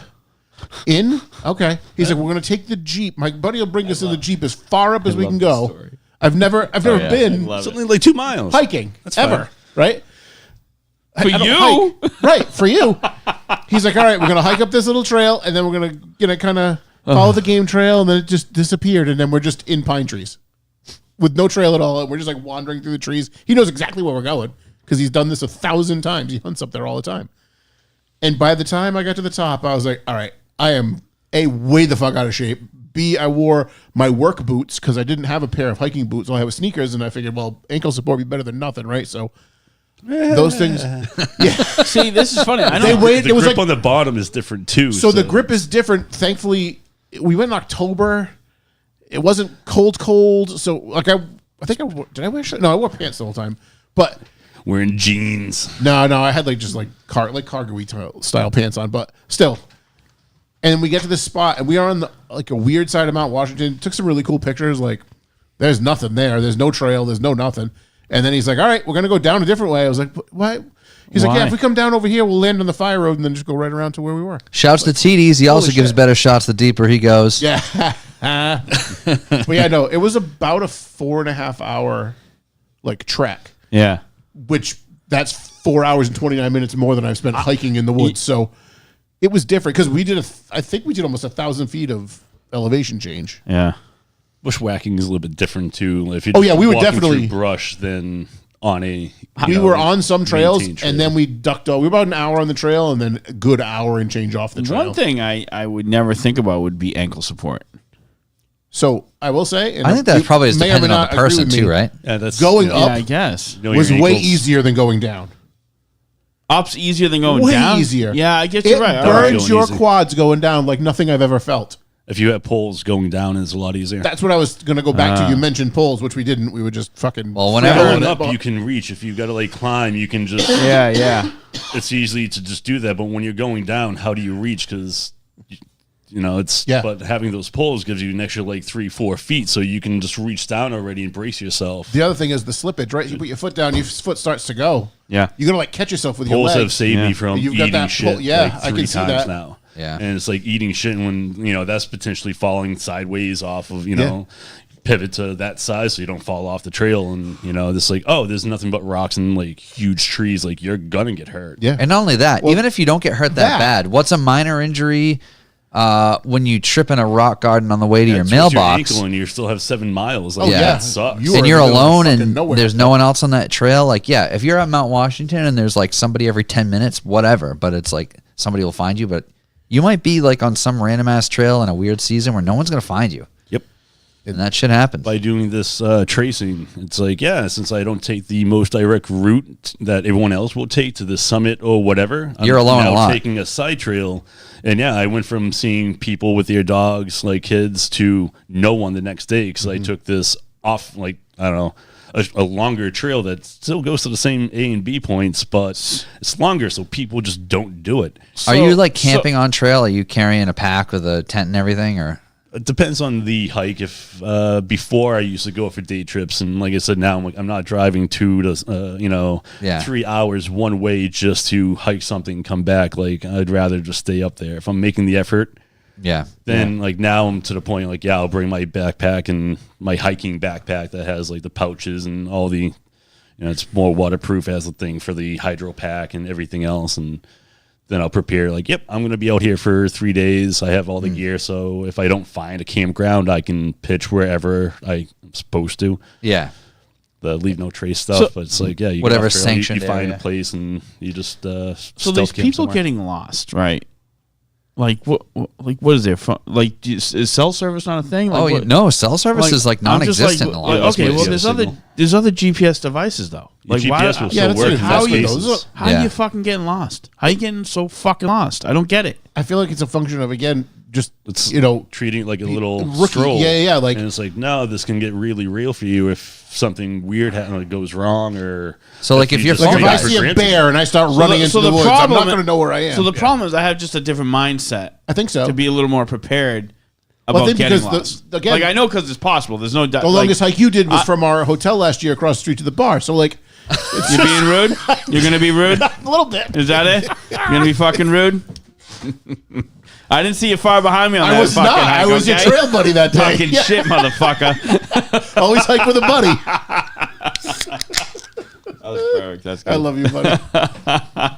So, Matt, Look at the map before you go. how? So, Well, that's my Preparation. This is my whole thing. but Like, people it's funny. aren't prepared. I think you that's know, the thing is you assume someone can read the map. You go- If yeah. you put a map to some people these somebody days, that they're like, lives I in don't the even know what I'm city looking at. who doesn't hike goes up to New Hampshire for a weekend, and it's like, oh, my phone's on 20%. I'm going to go on this little stroll. It's a path. It's a path. I'm just going to follow the path. you- And then all of a sudden you twist your ankle, you get lost, and your phone dies. That's all it takes. To me, it's like for you to be so inexperienced. Like It's like, not and an experience. It is. It is. It is. It definitely is. No, it's beyond an experience. I think it's being naive. Yeah, And that's there's a different mixture thing. Of All right. like, Or maybe overly confident. Like I'm not an experienced hiker, but I know because I'm not a fucking idiot. Because you're not naive. That's what I'm saying. That's the two different things. All right. You got me.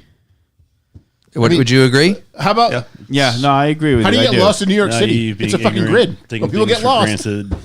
I'm a tough guy, so like this is fine. Like, Yeah, you know, I'm just That's going on a it. hike in the woods. Yeah, I can press this with my legs, so I can handle this. And Yeah, it's like, yeah, this yeah. is like a different kind of Yeah. beast. It's Yeah. things are slightly different. You can keep up. Well, but if that oak tree yes. falls and you leg press it, you're still gonna be stuck in the woods. Yeah. See that Yeah. where Right, I would right. fall apart. Like if I was hiking alone, I would be so bugged out, like sleeping in a tent, just in like a random fucking path. I mean, Dude, even, the woods at night are scary. I think even at a like You like get over Miles it. Standish, right? You get like, more that's worried in the about having woods. to pee and poo. Oh yeah, that would be a takes big over worry for me. more, like no axe murder, or like maybe a moose or something might Yeah. stomp through, and you're like, oh shit, that's a big animal near me. Yeah. It's few and far between. But the more concerned is like, Yeah. Where am I going to? oh, Where am I I got gonna like, shit? in the middle of Yeah. the like 3 a.m. and you're just like, brr, Yeah, and you're Oh, like, no. oh, Yeah. you're like, yeah, it's like Yeah. where do I? Oh fuck.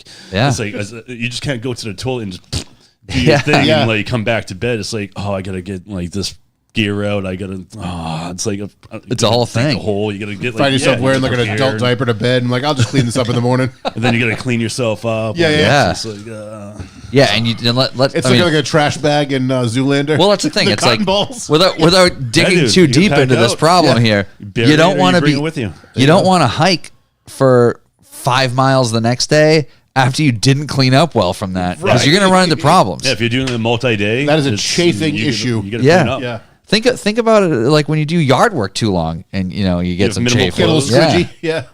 So coming up, I have a 100-mile hike, and I only bring like 2 pairs of clothes with me. So if I ruin underwear because I don't clean up properly, like now I'm out a pair of underwear. Commando, Yeah. baby. Double up.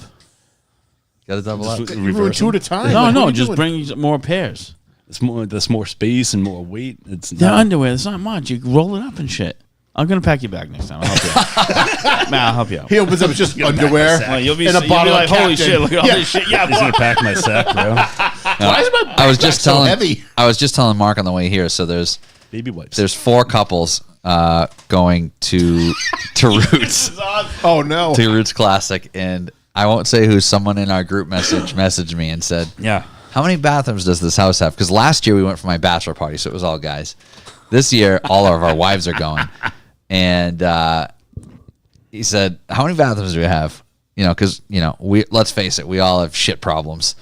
And like, and Mark's like, who cares how many bathrooms we have? What's the big deal? I'm like, we all shit like geese. Like, we need to know. This is a problem. John said the guys, we all shit like geese. That's Yeah, what so he we all said. shit Yeah. like fucking geese. So, and then I was joking. I was thinking, I'm like, man, imagine if like last year at my bachelor party, if our wives are with us, that's basically what we're doing right now. Like those Yeah. bathrooms are going to be awful. Does that mean Eric and his wife would have slept outside? Yeah, exactly. Yeah. Yeah, I feel bad for them. I do. They'll be all right. Sending thoughts and prayers. I told you we could just segregate them. Men's, Yeah, women's. men's, women's. That might be the better move. So And let's just for count. fun, just put like, So how family many bathroom. bathrooms are there? Two. All right. Yeah, we're fine. Yeah, we'll be fine. So there'll be 2 girls' bathrooms and you guys are just fucked. Yeah, pretty much. I'll shit on You're the going to the balcony. bathroom at the bar. We're gonna go shit at Come On Eileen's or Yeah, whatever. that's fine. Yeah, that's where we're gonna go. Well, If you have to Right. go number 1, you have the bathroom sink and the toilet. True. Yeah, that's true. Two at once. That turns into like a 3-person. Yep. Yeah. Yeah. All right, baby, split them. Yeah, Go in 3. between. Mark, you sit. I'll pee through your legs. Anthony can pee in the sink. Exactly. Good. Yep. And then leave an upper decker. Problem Trust me, solved. You have let me 4 tell you, I options. can't Yep. get on To your one pee bathroom. schedule. Guys, you don't want to brush your teeth in the How many kitchen. times do you Nobody think can get on my how pee many schedule. times do you think we're going to stop on the way down there? I prepare Oh, my for that God. by not drinking a lot before bed. As I'm drinking beer. I don't think that matters. Yeah. How many times did you stop last night? 4? 4 on the probably. way down? Yeah. That was not bad. I think I slept through It's one, a but yeah, half-hour I would drive. say 4. Pizza joint across from where The pizza joint across from work for the Mark II meat was pretty good pie. Yeah, that's true. I did like the pizza there. It was good. Love pizza, man. Yep. Ugh. We went to the Dogtooth bar. At least it'd be next to less the than Mark II meat. 120 degrees this year. Yeah, it was. Yeah. Yeah, The other way. We had It was tacos there. So you hot did. and humid I did, last yeah. year. Oh, my God. It better not be that fucking hot this year. It's not going to be. This will be the The last. weather time. looks good. I'm not going again. The weather looks Yeah, good. the weather looks better. So 70s. besides hiking, yes. I want to circle back for 1 second. okay, circle back. So you talked like, oh, you don't see them few and far between, but on our hike, my cousin was like, oh, those are fresh moose tracks, like really fresh. So just keep an eye up there. And he's like, if we see a bear, this is what you want to do. This is an hour in. My brother's a like, good now question. you talk about bears? You're He's telling me like, this now? he's like, I got my, he's got his 9mm on his hip, but he's like, this is just going to deter him. It's not going to stop him. I'm like, what the fuck? Well, we're getting more bear in shoot Massachusetts. More than one, tell them. Yeah. You got Mass- fucking yeah. 13 rounds in that thing. Just Fucking unload let that it fucker, go. yeah. Oh, Mass in Connecticut, though, we're getting more bears lot than we more ever bears, had. yeah. Have you encountered any wildlife on these hikes? No. Really? Yeah. Wow. Nothing fun. I was very surprised you said that. That's I wonder if impressive. I'm close to seeing a moose. So I can go hiking with him. We'll be safe. Yeah. Do you think it's because of more populated trails you've gone on that, like, the animals might stay away just because there is more human activity? Or yes and no. I mean, I've only done, I think I'm up to like 12% of the guidebook. And I've come across scat from animals. I'm like, oh, this looks like it was something big. And, there was That's a one big pile of time shit. Yeah. I came from like the south side of this pond, and the tent location, there was an actual like dedicated spot. So I'm like, this is where I'm spending my night. And another hiker was coming from the north side, and he was like, yo, did you see the moose? And I was like, no, because I came from the opposite direction. So he caught it. But if I kept going and didn't stay there that night, I would have came across it. But yeah, I was like, that was the closest I've gotten to. Never seen any bear, no moose. Just a lot of chipmunks and birds. Little cute stuff. Like, yeah, nothing. Like, I'm prepared, like deer, and I'm like, I kind of want to, like, come across something, but at the same time, I kind of don't. Right. Yeah. Like, it's a moose, Cool factor like, and yeah, safe like, factor. These are giant animals. We're not going to I- seek it out, but if it happens, fine. Yeah. Yeah. Yeah. It's like I'm not going to follow the scat trails and go on a deer path. Like, oh, it looks like a moose came through here and let me follow this trail. Right, No.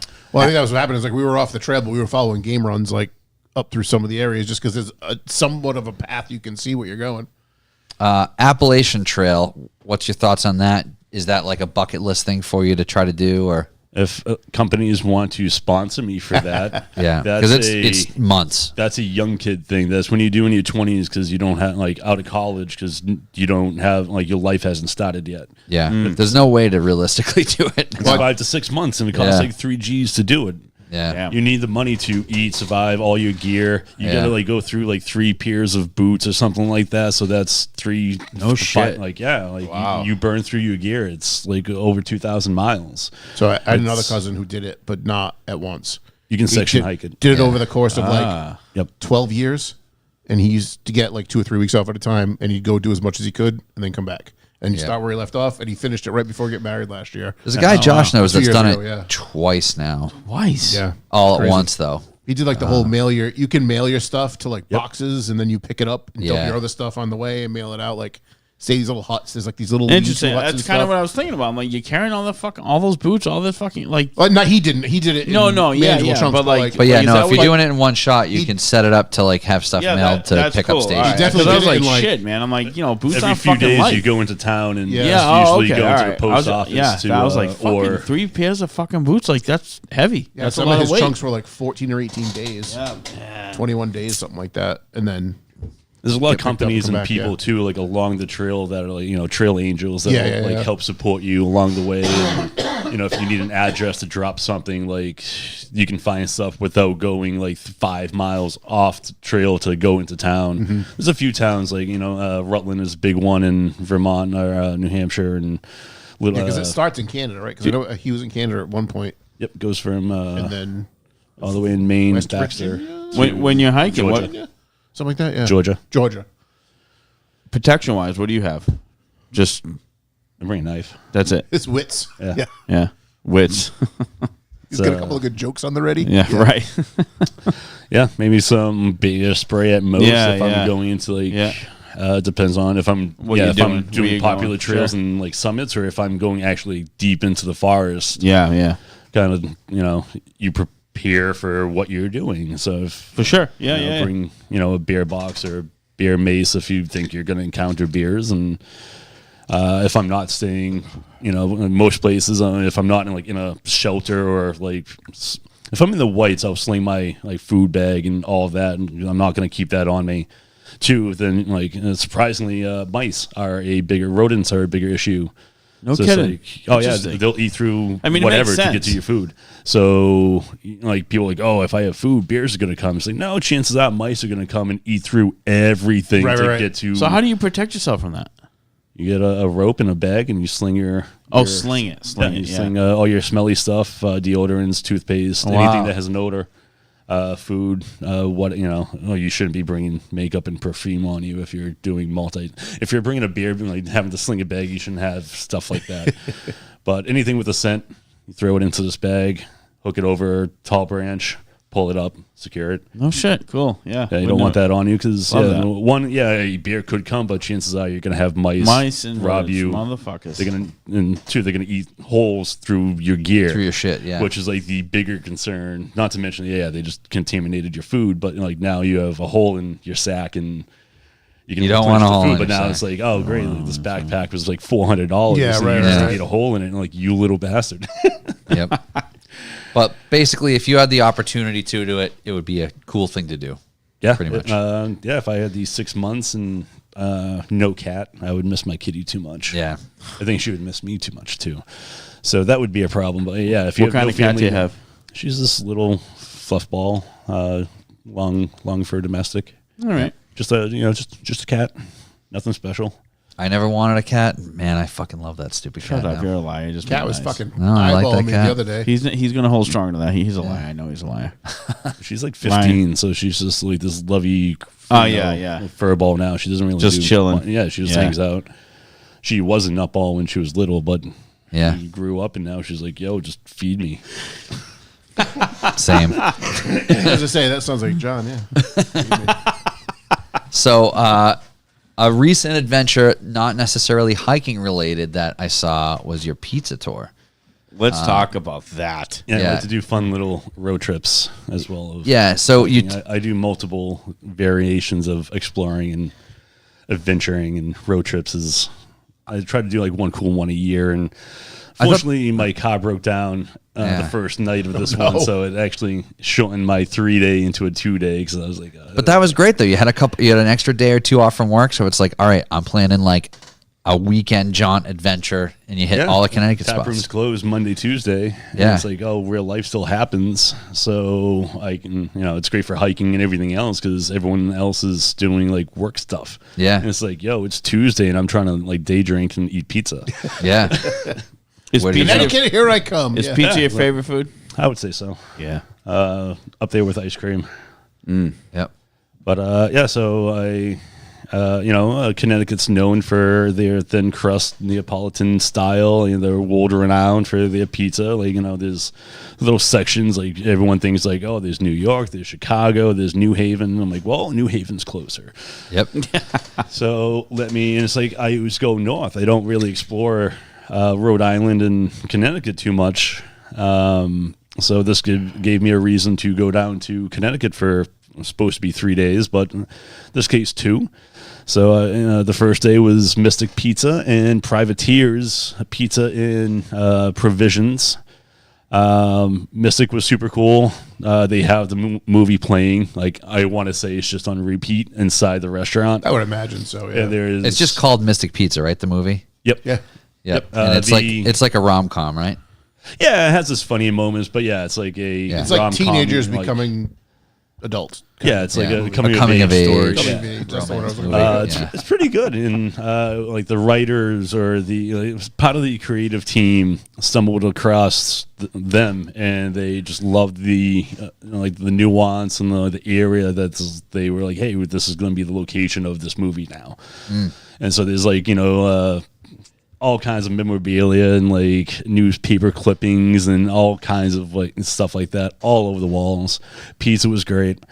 Privateers pizza was fine, but I got a slice because I'm like, I have a lot of pizza. Yeah. to eat. Yeah. And then I realized like, oh, you can't get slices at all these like proper places. You have to get a pie because that's just how it's made. Yeah. Yeah, especially like a The 10-inch slices pizza. won't keep. Yeah. They'll just be trash, and with them, which I learned because I didn't eat all the pies I ate. I just Okay. ate half. Yeah, yeah, and yeah. Yeah. it's like, oh, I got food for later now too, and I got to get to the next spot. There's only so many 13-inch pizzas you can Gosh, eat. it's full Yeah. of pizza. Yeah. So I got a slice at Privateers, which knocked him down in rankings, but it was a cold slice that was reheated, so You know, I like now I was like, I got to get a fresh pie for now on, no matter what. Yep. Still good for what it was. Nifty little shop, like right in this. It reminded me of like Newburyport, Mass, and like this really like marine, capey type neighborhood with like kitsch little shops and little like coffee shops, Like and, a seaport art town, not galleries. necessarily beach, but like Yeah, Yeah. yep. Like Yeah, very somewhere boat friendly. between Yeah. beach and like Yeah. commercial Yeah, more like- fishermen, and, yeah. a lot of it's- fishing. yeah. And stuff that's like New that. Bedford, So more it's commercial super fishing quaint, based than beach based. lovely area. I'm like, oh, like I wish I kind of knew this. This would be somewhere I would, would want to kind of wander around a little bit more. But I got a schedule. Yep. So I was hitting. So you pre-plan for stuff like this. You're not a fly by the seat of your pants guy. Oh no, I have like a full itinerary, full customized. I Google feel like map. when you do if that, something you goes have to, wrong, I right? have something to pivot to. Like if a company or a place is closed for whatever reason, I know somewhere I can pivot to, so I Yeah. don't waste. Do you my think this time. comes from like your hiking brain? Like you need to be prepared for what's ahead, or is this just how you are with everything? I just don't like wasting time. That makes sense. So if I'm especially out doing something and something goes like astray, and it's like I came out this like, what am I doing now? Yeah. Is that like even like on like just a regular, if it's not an adventure day, like say like a random Monday off, Oh, yeah, like do you I keep have a your itinerary custom- like that? Not so much. If I'm planning an adventure, it's I build an itinerary. I plan for it. I research everything I possibly can. Yep.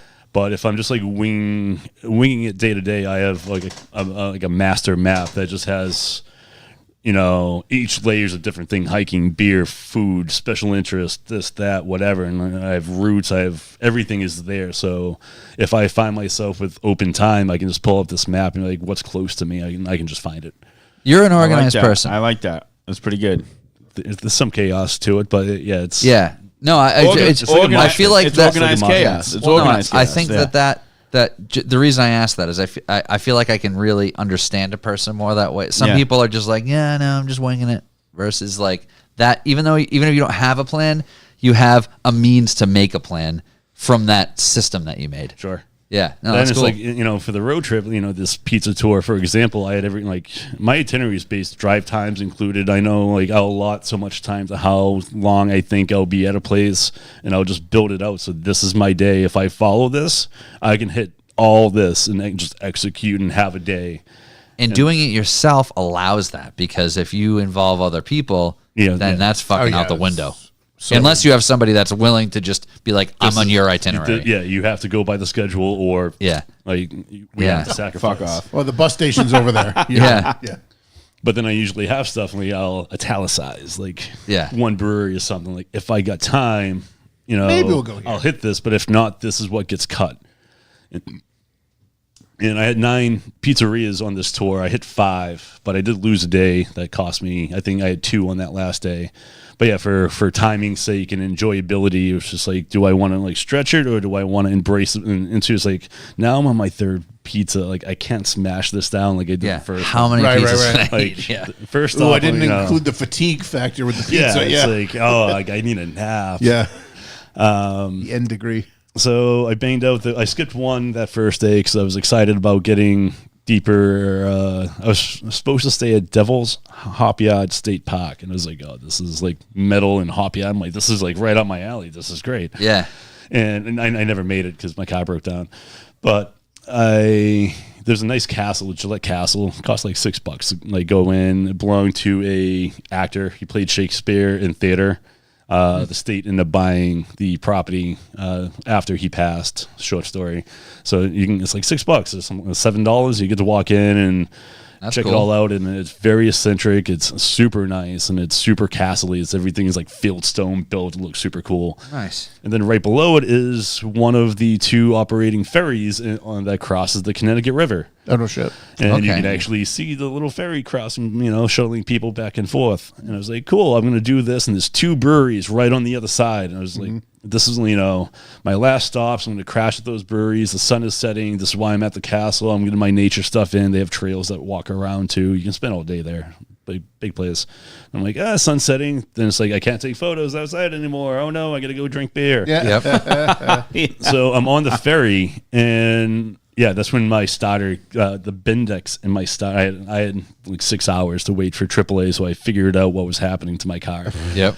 the Bindex in my starter gave, and like I said, I was waiting for AAA, and if I knew it was going to take them 6 hours, I could have just walked like the half hour. Yeah. A mile and a half It took one way. 6 hours Wow. for AAA. Yeah, because I was in the middle of nowhere. Like not too far in the middle. I was like 30 miles out from like any town, and of course there's only so many. It's like still not busy, area. It's like very rural. So it's like, AAA there's like sucks one too, dude so that with doesn't one help. truck Yeah, and these little like plotted territories. So it's like you got to wait for that dude. And like since I was not an emergency, Yeah. they get to you. You're not in a you get dangerous skipped. place. You keep getting skipped for priority pickups. Yeah. It's like playing the worst game of Uno ever. Skip, turn, skip, turn. Yeah. So- Somebody broken down in the middle of an intersection is getting priority over you. Yes, they pushed me off the boat, and I just sat there for 6 hours. Oh, it and- actually died on the boat? Yeah, so like you Oh, kill the man. engine while you're on. Yeah, it. yeah. Well, I do And the then- Long Island Ferry all the time for work. Yeah, it's like Man, only that like sucks. it's like a 6-minute ride. It's not that wide of a river, and it just whistled, and I was just like, that's Oh, not yeah. good. It was no crank. Remember a Yeah. hammer? Wham! No, there's no hammer in it. No, Nothing there's goes. nothing. The gear was stripped. There's yeah. It's like one of the ferry workers was like, if you can get under it and give it a good whack, you can like I know you could do this. Thumbs forward is Mark wearing a denim button up. It's nice of you to join us, Thumbs. Thanks. Good to hear from you. So yeah, that killed my night plans. I have a lovely shirt on. It's After fucking another fantastic. tow, I slept in I got dropped in the closest auto shop. And I got woken up to the dude like screaming, like, who dropped a car and didn't put up the windows? And I was like, hey man, he's like, whoa, like someone's in Didn't here. expect someone to be in there. Yeah, it's on. It's like Yeah. middle of August. Like I had all the windows dropped, Yeah. and I'm trying to cover up for blocking light and everything. And I'm like, Yeah, it's exactly. like, dude, I don't know where I am. It's way too late. I'm not going to try to find a hotel. Like, there's nothing around here. Yeah, exactly. Like I Just have all my crashed on my camping car. gear anyways, and I scouted the property. I'm like, are they gonna get more pissed if they find me in the car or just like camped out In a tent. Yeah, just in a tent in fully front of their sprawled out. dumpster. Yeah. Just a little side, not homeless, actual car problems. Yeah. So they're like, yeah, we're 3 weeks out. We just we have a guy out, and we just fired a guy yesterday. And I was like, I don't get 3 weeks, dude. So luckily, he gave me a referral. I AAA get me again. Dropped. They fixed my car before noon, and I was like an hour late behind schedule for my second day. Oh, that's not too bad. So I bombed into Modern Pizza. Lines out the door. Got mine to go. Smashed half of that. Made my way to what was next. I was like, I gotta get out of New Haven. This is like it's New Haven's crazy. It's lunchtime. Everywhere is bombed. So I'm like, I'll try Zupati's in West Haven. Best pizza of the entire road trip. Okay. Super greasy, oily cheese. The crust was nice and crisp.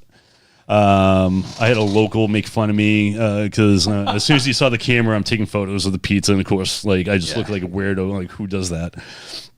He's like, oh, where have you gone? And I was like, oh, I just came from Modern Pizza. Only tourists go to Modern. I was like, all right, dude, like, yeah, probably. I'm a And tourist, yeah, but like, so, yeah, I'm, like, yeah. I'm doing a super touristy thing. Yeah. It's like I kind of have to hit these spots because this is where like every list, every referral is Yeah, telling like you. To I'm hit these literally on a places. pizza tour, you douche. Yeah, like I'm hitting as many as Yeah. I possibly can, man. Yeah. Like, and so he Thanks gave me for a few being like the most here's where the obvious guy locals here, go. yeah. So I'm like, yo, thanks, dude. Bro, next time you're in Boston, let me know. I'll tell you how touristy you look. Yeah. Yeah, it's like only tourists. Oh, go to Modern. did you go to It's like, yeah, Faneuil dude. Hall? Did you? Yeah. It's like, but like here you are at another one that's like all these lists told me to go here too. Right. And so Yeah. what's The up, same homie? list. Yeah, they were super good. Full service restaurant. So like that was like a change and like a pizza parlor. Then I went to try to hit a Sally's again. Super long line. Even to go was like 15 minutes, and I was like, this other places. Yeah. So Frank Pepe's literally 2 blocks down the road. Luckily, I got sat in their original location, which is like the little like tucked back, smaller spot. And then they had a beer, an Italian Pils by New England Beer, and I was just like, "Yo, give me that." As they should. And I flexed and got the margarita. I was trying to stick to plain cheese, but after eating like 3, 4, 3.5 like Yeah. cheese pizzas, Yeah, you want to keep your baseline, Someone's but on. I still get a margarita, which is like the same exact same thing, thing, but like yeah. somewhat different. yeah. Just different shaped mozzarella. Frank I Pepe got is so that, good. and I had like 3 of those beers, and it was great. And then it's like, the third day was like museum heavy. There's like up around like North Hartford and Windsor. There's a lot of like goofy museums, like a trolley museum. There's like the trolley museum is supposed to be cool. A few people have told me about these, like, that. low key, like they sound goofy and super nerdy, but if you actually go and check it out, like I think it was usually- Garrett that came on the show. He told us about that. Yeah. Like Yeah. the Air Museum, like they have flight simulators. One of them is like a crop dusting little like prop plane thing, and the other one's an F-18. I'm a professional crop duster. And they alternate days, and they're not always available any given day. And on that day, the F-18 wasn't available. So I'm like, do I spend I can like crop dust at home. $100? Do I want to do Yeah, this? like they have the crop duster. I'm like, I can like do this to my cat like every night. I do this to every bartender at Widowmaker. Yo, thank you, Mike and Lenny's. Yeah, chefs and Mike and Lenny's for the Yeah. crop dusting fuel. And then an hour later, it's like, dude, I'm so sorry. Bonetown had this burger with like melted Munster cheese. Oh and yeah, sexy that one's sauce. so good. Yeah, I'm sorry, guys, but Yeah, it's the gonna bartenders get- just see the look on your face, like, don't you do it. it's gonna Don't get you awful. fucking do it. Yeah. It's gonna be bad back here. Anywho, I was just like, what do I do? Do I spend like $100 in admissions? I just spent like, I'm out like nearly $800 for the stupid starter. Yeah, that Do sucks. I want to like spend an extra 100 on top of like beer and pizza? That was like, I'm already like way above budget now. Yeah. So I decided to, and the F-18 wasn't available. So I'm like, I'm only going to go to this museum probably once. to crop dust? And I don't want to crop dust. I want to do the F-18. You have this like kind of like, know, man. I wouldn't wanna here's how to pass fly up a plane, but simulating. then you have an F-18. Fuck that. I want to be Yeah. here for the F-18.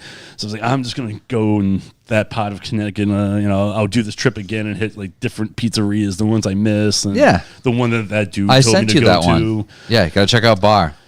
Yeah, you told me about Bar, and it's like, all right, so there's a trip to be planned, but I end up brewery hopping my way home to get closer, and I hit Witch Doctor Brewing. They're like not a metal brewery, but they're like an alternative rock brewery. Like Yeah. Incubus would be playing instead of like like stoner metal, like Red Fang or something. Paul That's Bear cool. at Widowmaker. So I'm like, I can still get into this. Yeah. And like Hell yeah. everyone, it was like still like an alternative vibe, and they had like a good selection of beer and some old traditional old man beer, but yeah, like just no thrill beer. Yeah. And I was like, yeah, great, give me that. And then something sounds great and cool place.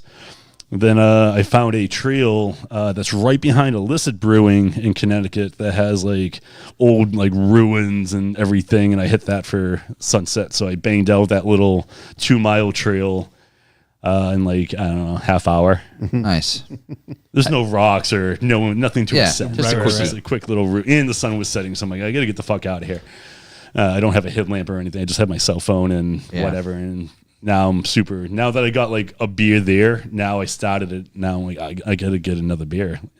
Yep. So I went to. You unleashed the fury. And this is a huge brewery, and they were open till 1 a.m. And this is like a Tuesday too. Damn. 1 a.m. on a Tuesday? Yeah, they're like at 10 a.m. to like 1 a.m. And there's some ridiculous. I would never work for them as a bartender. Yeah. What the And hell it place was is this? Miserable. Illicit Brewing, and I That's think Illicit Brewing. yeah, Okay. they have 2 locations. I think it was at the Manchester location. The beer was great, but like huge place to entertain like 50 people. And it's like there's so much like in my bartender mind, I'm like there's so much to do and clean here, and there's it's so vast that you can't like really close off a lot of the sections because they're all like open and intertwining. Oh, Yeah, it's not like you can put like a Outdoor rope area. across. Yeah. And it's just like wow, like this, like when this place is entertaining, it must be popping. But like on a like Tuesday night at like 11 p.m. there's like 30 people there. Yeah. There's going to be a table that you just totally Yeah. missed that has a bunch of glasses half full on it. yeah, there's they were super easy like cleaning up because there was nothing else to do. But I'm like this is weird that you don't have like a small room on like the weekdays. It's like you don't need this 700 capacity open floor. Yeah, that's like, giant. wide open. That's giant. But hey, man, they were one of the only other breweries like open. Yeah, I'm open like, on a weird your day own- like that. your- Like, and so I have the following day off because I was supposed to continue. Now I'm like, I can stay here until 1 a.m. Yeah. I think I left at like 12:30. That's great. I was like, I can just slowly drink beer here because they got a lot. Yeah. That's fantastic. So I ended up just There's some stay there sneaky good for- ones out there. for a while. Have you been to that place, 12% Brewing in Connecticut? Have you heard of that one? No. So it's I think it's like basically just a contract brewing place, except they just make beer for like a ton of other big breweries, and they have a tap room where those breweries will let them pour certain ones they make, and they have like when I went there, the takeaway for me was like, oh, like I know the name Omnipolo because they do like Trillium collabs sometimes. Speaking of beer, can I get hit again? Absolutely, I know where they make more. One Rift City coming up. I wish that's for the Revival Bandit run. Yeah, you're missing 2. I had some road sodas. No. There'll be some of that coming back. I don't think Josh can put down a whole case of beer. Actually, Jesse's going. Jesse might be able to help. Jesse with can that. put down a whole case of beer. Yeah, Jesse can, and Buckley can drink some beers too. Yeah. He can crush some beers. Super fun place for beer. That for all of you like Trillium and Treehouse hopheads. Yeah. Or even, dare I say, Widowmaker hopheads. Yeah. People looking for that juicy Haze, juicy boy. looking like turkey gravy. 4-Star Farms in Northfield, Mass. Farmland, middle Massachusetts. They have a 17-acre hop farm. And they grow like Magnum, Cascade, Centennial, Teamaker, Nugget. But they're a farm. You posted some pictures from there recently, right? Yeah. I was just at their Brewers Day. That's what it minimal was, yeah. hop photos. This is like a celebration. They gather all the brewers and beer friends every hop season to come and tour the farm and stuff. I try to get out there before, after that, as they're harvesting. They let me wander the farm, and I take photos of all the hops. And if the tap room that they built a tap room a couple years ago on their farm, made out of mostly wood from their own property. That's cool. And they grow grain and hops. Guess what beer's made out of? So they were like, we're going to make our own brewery. Hell so yeah. They make beer with upwards of 100% their own hops, usually 100% of their own hops. And I think they battle with grain. I think they're usually from like 40 to 60% their own grain. Their water source is the Connecticut River. And as of like, since I was just there, they were like, yeah, we found yeast on the property. Ooh. So now they're trying to figure out, like, now they're in the process of like research, like, hey, like, what is this? Can we use it? Because then they've made a beer before that was 100% their own ingredients except for the yeast. So now that they actually found something on property. Oh, wow. But yeah, to get back That's to the cool. Juicy Boy, I think it's called Bind Cutter.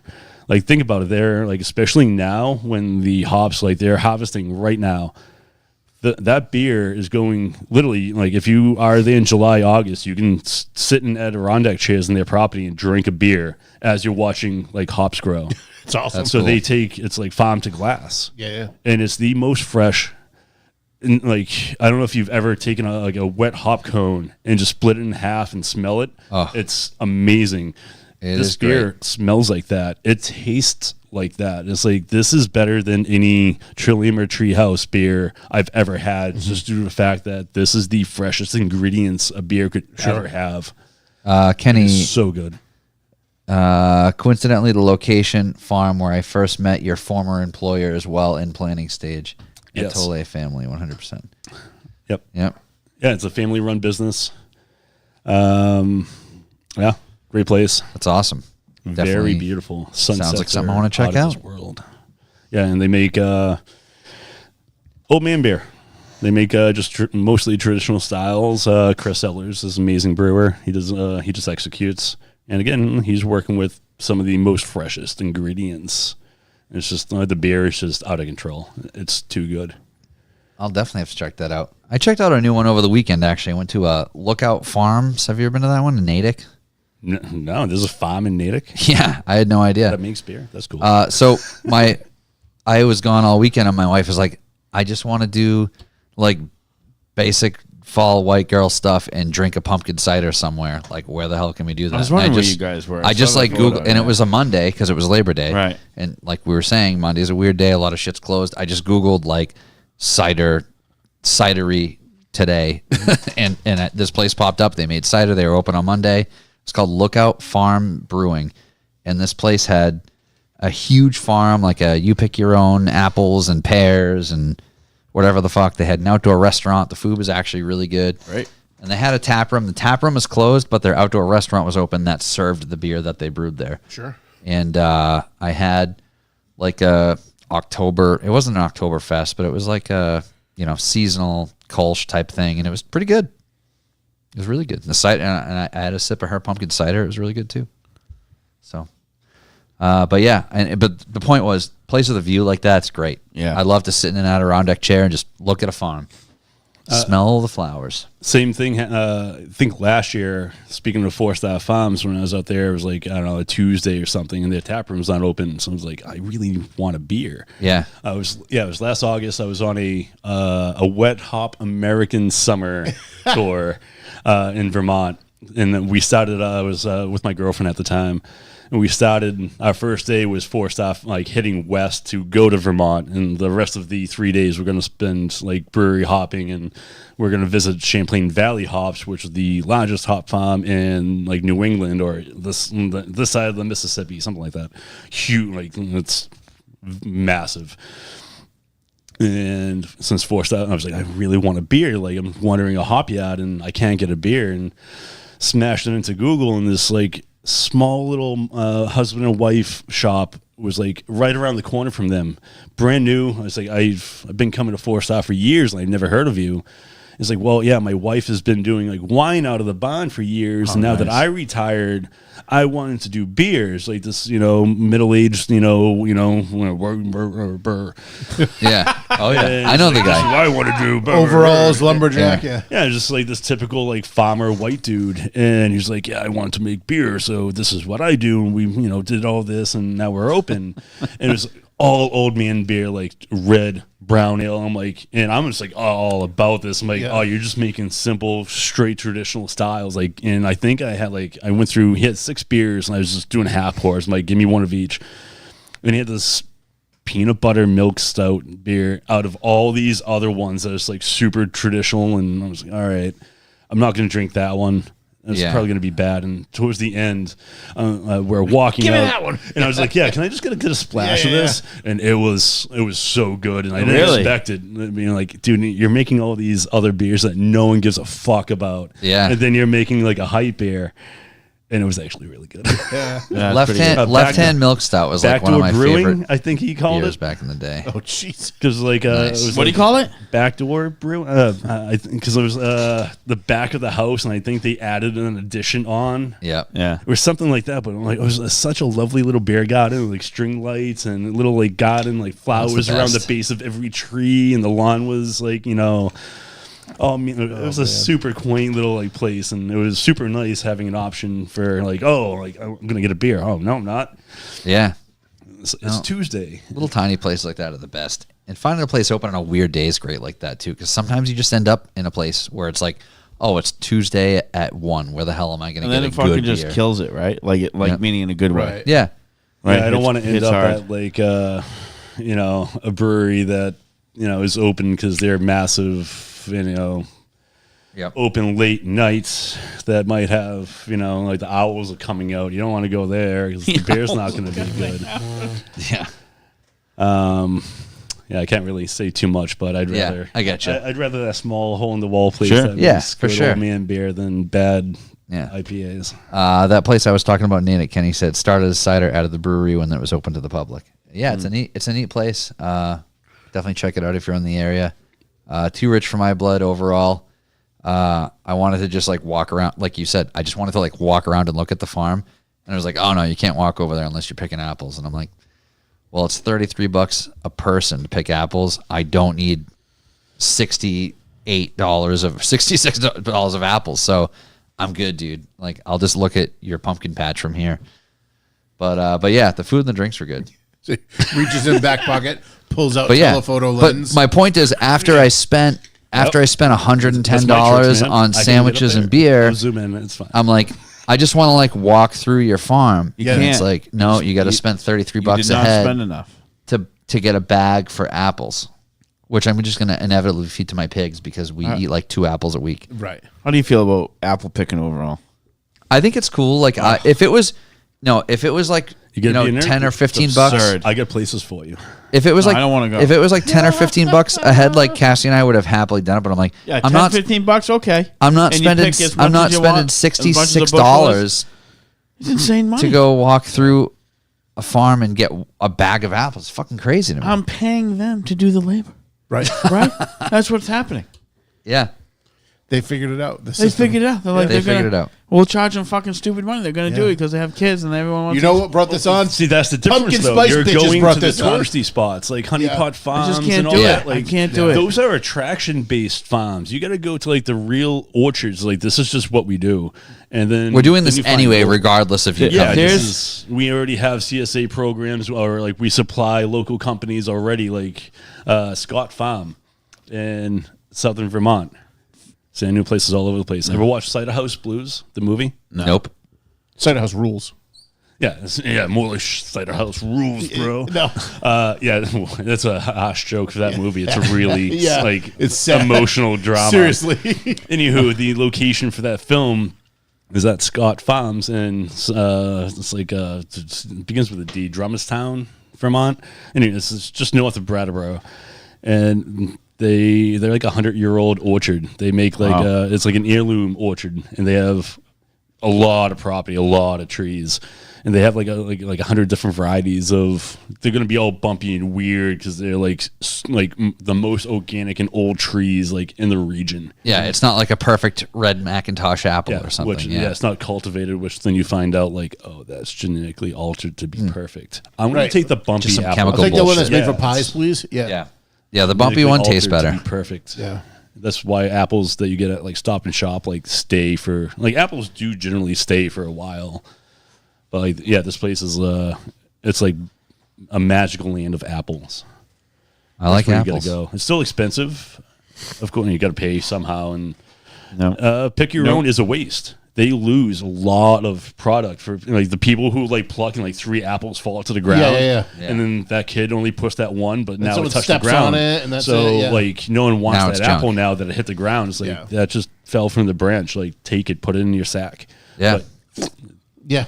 so yeah, like these places that do it, usually that's why it's so expensive. 'Cause Yeah, we have to pay $33 You're because of paying the apple in front of me. Like, it's like, I go through this thing with, like, for myself, it's like every 5 years, someone will be like, oh, we should go apple picking. And I'm like, oh, yeah, that's a great idea. And when I fucking go, I'm like, paying fucking $40 fucking dollars to fucking fill this shitty fucking bag that I could Get a buy. better bag. I could, no, it's what they fucking give you. You can't bring your own shit. That's the problem. Mark brought a trailer. Right. I backed, $40. I'm driving my pickup truck $40 through. fucking dollars worth of apples. You wear a hoodie and you get like an I'm extra just slide like, in I'm your just hood. like, what You am fill I the pouch. fucking doing? I'm like, what every fucking time. You treat it like McDonald's at like going to the movies. You shove them in Yeah. your pockets. I think I told my wife, I'm like, anytime I agree with the apple picking, punch me in the hit me, fucking yeah. face. But if you put it in your mouth and it chokes you up for a second, Fucking apple picking. So you don't want to go with me. And it's like I just realized that the other day. I was freaking out. I'm like, I don't have an apple picking date in my calendar. It's not Mark. It's definitely not Mark. No, it's not me, man. It's not me. That season's Unless now. unless I'm God. dragging a cooler around with fucking booze. See, this is always this is my problem, right? Am I an alcoholic? I don't think so. Maybe I am because I'm always like, is there booze? Is there booze? Where are we going? There's a bar. Oh, we're fine. Is there an apple-based vodka I Yeah. could get into? Yeah. Well, sort of like potatoes. At Scott Yeah. Farm, they started cidering. Yeah. So I was like, hey, can I get something? Like, we only do samples right now. I'm like, how many samples can Can I you get? get like 100 samples? Yeah. How many samples to make a 16-ounce glass? full? right. Yeah. How about this? Fill my this. apple bag Yeah. with samples Yeah, and yeah, we'll call it yeah. even. Yeah. What You gotta if I just eat as give many you as the you can. $30? Gotta Can you use just what you hand me can. the 750 bottle that you have? Like, We do have one question sent in. It's best mosher at Widowmaker. ooh, It's a good question. best mosher. It's a good question. So, like, moshing or dancing?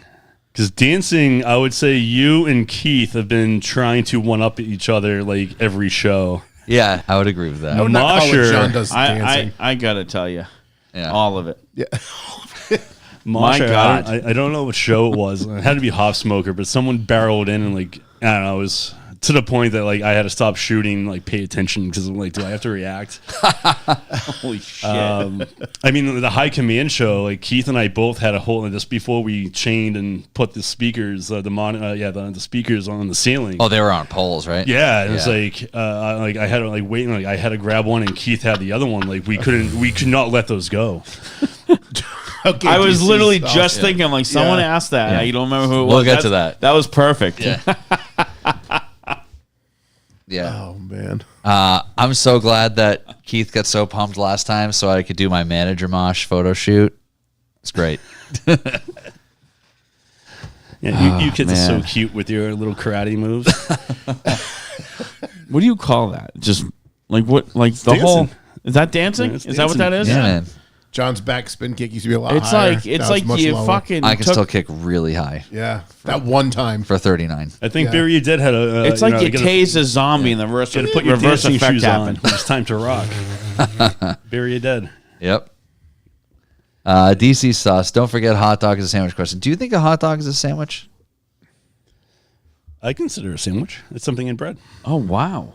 Oh, That's a good Wow. What do you do if you All don't right. have hot dog bread? You Something put that in on bread. All right, on if you don't- sliced bread. It's still a hot dog, okay, right? That one slice Oh, around. man, it. I love everyone's views. I just It's fucking love it. it's a good We've been question doing this because for a there's long so much time. interpretation Yeah, involved. yeah, And yeah. it's all legitimate. It's a curved It is all. open It face is. Yeah, sandwich. you can't hate. I've thrown a hot dog in a fucking slice of bread. Have you heard the theory It's a about curved open face sandwich. we saw a chart that Open showed face sandwich, yeah. the sides of starch. Start chart. Yep. So like one piece of starch is open faced, 2 pieces of starch is a sandwich, 3 pieces of starch, three sides of starch is a taco. So technically a hot dog would be a taco by those standards. Yeah, I I get don't. that too. I don't disagree with those standards. I understand it, but I don't. No, it's not the same. Yeah. I don't know. This is out of my jurisdiction. I'm pizza. I and would ice cream. love to go somewhere. I would love to go somewhere and be like, could I get the hot dog sandwich? And then they're just like, what?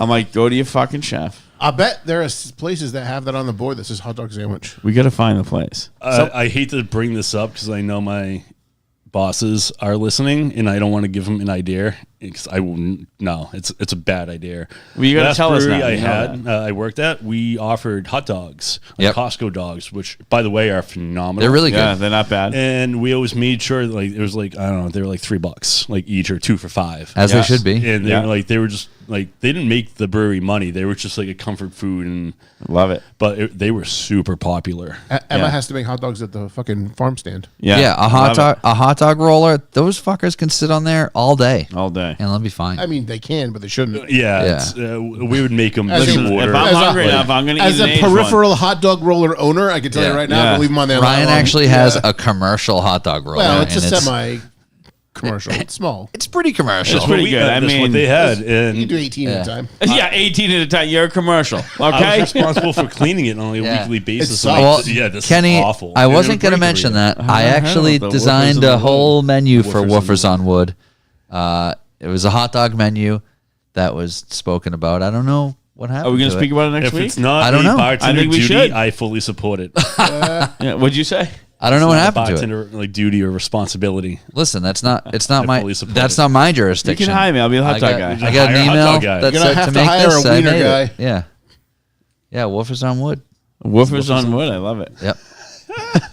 I think wieners on wood would have been better. No, woofers is better. Wieners? Wieners on wood? No, then you got your fucking That's what they complainers. call their employees. Yeah. JK. I got to poke fun at them when I can. Yeah. Well, we will I got ask the mic right now, Yeah. so they will I listen was to like, you every just make a goddamn list word and I I'll, have. I'll say all the things next week for you. How's Next that? week. You'll get me back next week. we're gonna ask the hard hitting questions. I can't wait. Oh, when I'm removed from the schedule. We'll ask about Woofers not on working Wood. this Back week. See to what's hot happening. dogs. I can't work in these conditions. Well, the good news is you can finish your pizza tour. Bone Up did have this one dude who did get spoken at because like the dude crushed like an entire 8-pack of hot dogs in a shift. He had like 2 or 3 before he Holy came in. shit. Like came in early to eat hot dogs. He took his break, ate more hot dogs, and at the end of his shift or whatever, he had more. And yeah, like he would do this on almost like every shift. Damn. And I was the one buying the hot dogs and like taking inventory and stuff. And it's like, yo, Liz, like where's like, Blowing through hot dogs. yeah, like yo, like we're out of hot dogs. And she's like, didn't you get like 5 packs? Like, whatever. I'm like, yeah, That's awful. yeah. And they were keeping tabs, and they found this one dude just taking back to crushing hot dogs. just like crushing hot dogs like it was nothing. It was like, thanks, dude. Like you just got all the bartender privilege taken away from like free hot dog, like like food privileges for like a month. Because like you dipped into their food cost that Yeah. much by eating all their hot That's dogs. shitty. You can never leave a mark. Well, speaking doing of hot shit like dogs, Chestnut and Kobayashi. I saw that. Did They you did a watch it? documentary. I didn't watch it yet. No. Did you watch it? No, I want to watch it. Okay, I want to watch it too. Is Yeah. that a Kibayashi hot dog movie? On Netflix, they it's did a like live challenge of Joey live Chestnut and challenge, Kobayashi. Oh yeah, I don't like that guy because he doesn't support Nathan's anymore. Yeah, he dipped. was sponsored by a vegan hot dog Who does? company. You don't like Chestnut because he doesn't support Nathan's? Yeah, They fucking threw him out. I thought it was the opposite. No. No, so he He took was disqualified or something. he was disqualified by them because part of their hot dogs. part of his agreement was that he was not allowed to associate with any other hot dog company. Yeah. And a vegan food company that happened to make hot dogs sponsored him. So they kicked him out of the challenge. Yeah, I suppose he like that's He'll eat both. That's Look at like- him. He'll eat both, but I Kidding me? think what it comes down to is that's me. the guy dipping out needs of to his make money breweries to year work for a round. non-alcoholic brewery. Like it's Yeah. kind of Non-alcoholic. Imagine Yeah, that. true. That's another thing coming in. That's kinda funny you offensive, say that. know? It's like a you slap said in the that. face. No, for real. This is a whole new thing. This whole non-alcoholic Oh, the fucking mocktails bars and and stuff, mocktails. yeah. Yes, That's the whole thing. That's the whole thing coming in. place That's where ridiculous. It's not ridiculous, I guess, but like a special bar for it. You know what's No, I fucked need up it is all. so there's a whole line of like, you know, you could do non-alcoholic gin, vodka, rum, all these things. They cost just as much Yeah, as the alcoholic yeah. version. Yeah, Why? who's getting fucked here? The real drinkers. Okay, we're getting drinkers. fucked. The Just brewers driving the prices doing up. all that work, and they have to go to the packy down the road to get a product to get them a buzz. While they're distilling, Yeah. they can't even use their own supply. It's torture. Taste testing sucks Mocktail now. bar. Are we serious? You want to mash Are out they selling? sober? I want to That know if they're sucks. selling real, like actual drinks at that bar too. I'm sure they're making them the same way they would make any other drink I hope so. with just non-alcoholic Well, I hope so. liquor.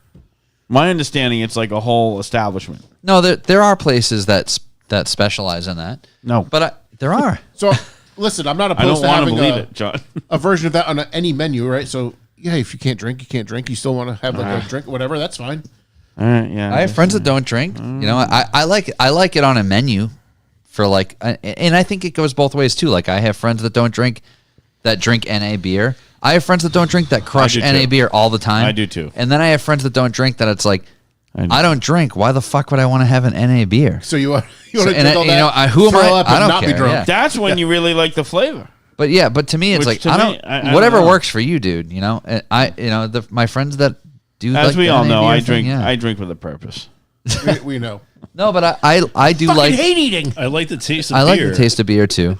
I feel like I if don't- I I- wasn't no, that's drinking, true, I would that's be an true. NA beer Getting guy. buzzed is like the special bonus. Yeah. Yeah, I feel like if like for whatever like say I had a medical thing and I had to stop drinking like today, like I feel like Yeah. I would be an NA beer guy. I do. No, I wouldn't do that. No, No. you don't like the taste of it at I all. would lay on train tracks. No, you know what would happen is if I yeah, that's I don't know. Well, on that note, I don't know if I can come back from that. So let's just call it. I remember going to the doctor and they asked you like, "Oh, how much do you drink?" yeah. I love that question. like Yeah. what? How am I going to lie about this today? Yeah, it's like, and I'm being honest. I'm just like, yeah, I work for a brewery. Yeah. And, you see the eyes come up from the shot for Yeah. a second. You just Yeah. eyeball you, and you're like, so how much do you drink? And I'm like, I don't know, like, at least like a beer a day. Yeah. And they're like, oh, if you're like, pottying, like, how much do you drink? I'm like, oh, like easy, like 8. Yeah. And they're not a like, pussy. in a day. And I'm like, In a couple hours. like, yeah, I'm like, yeah, am I crushing? Like, where am I? Am I crushing PBR or am I at a guess tap it dep- room? so, And yeah. you just see the eyebrow go up, like, oh, you don't know what that means. Yeah.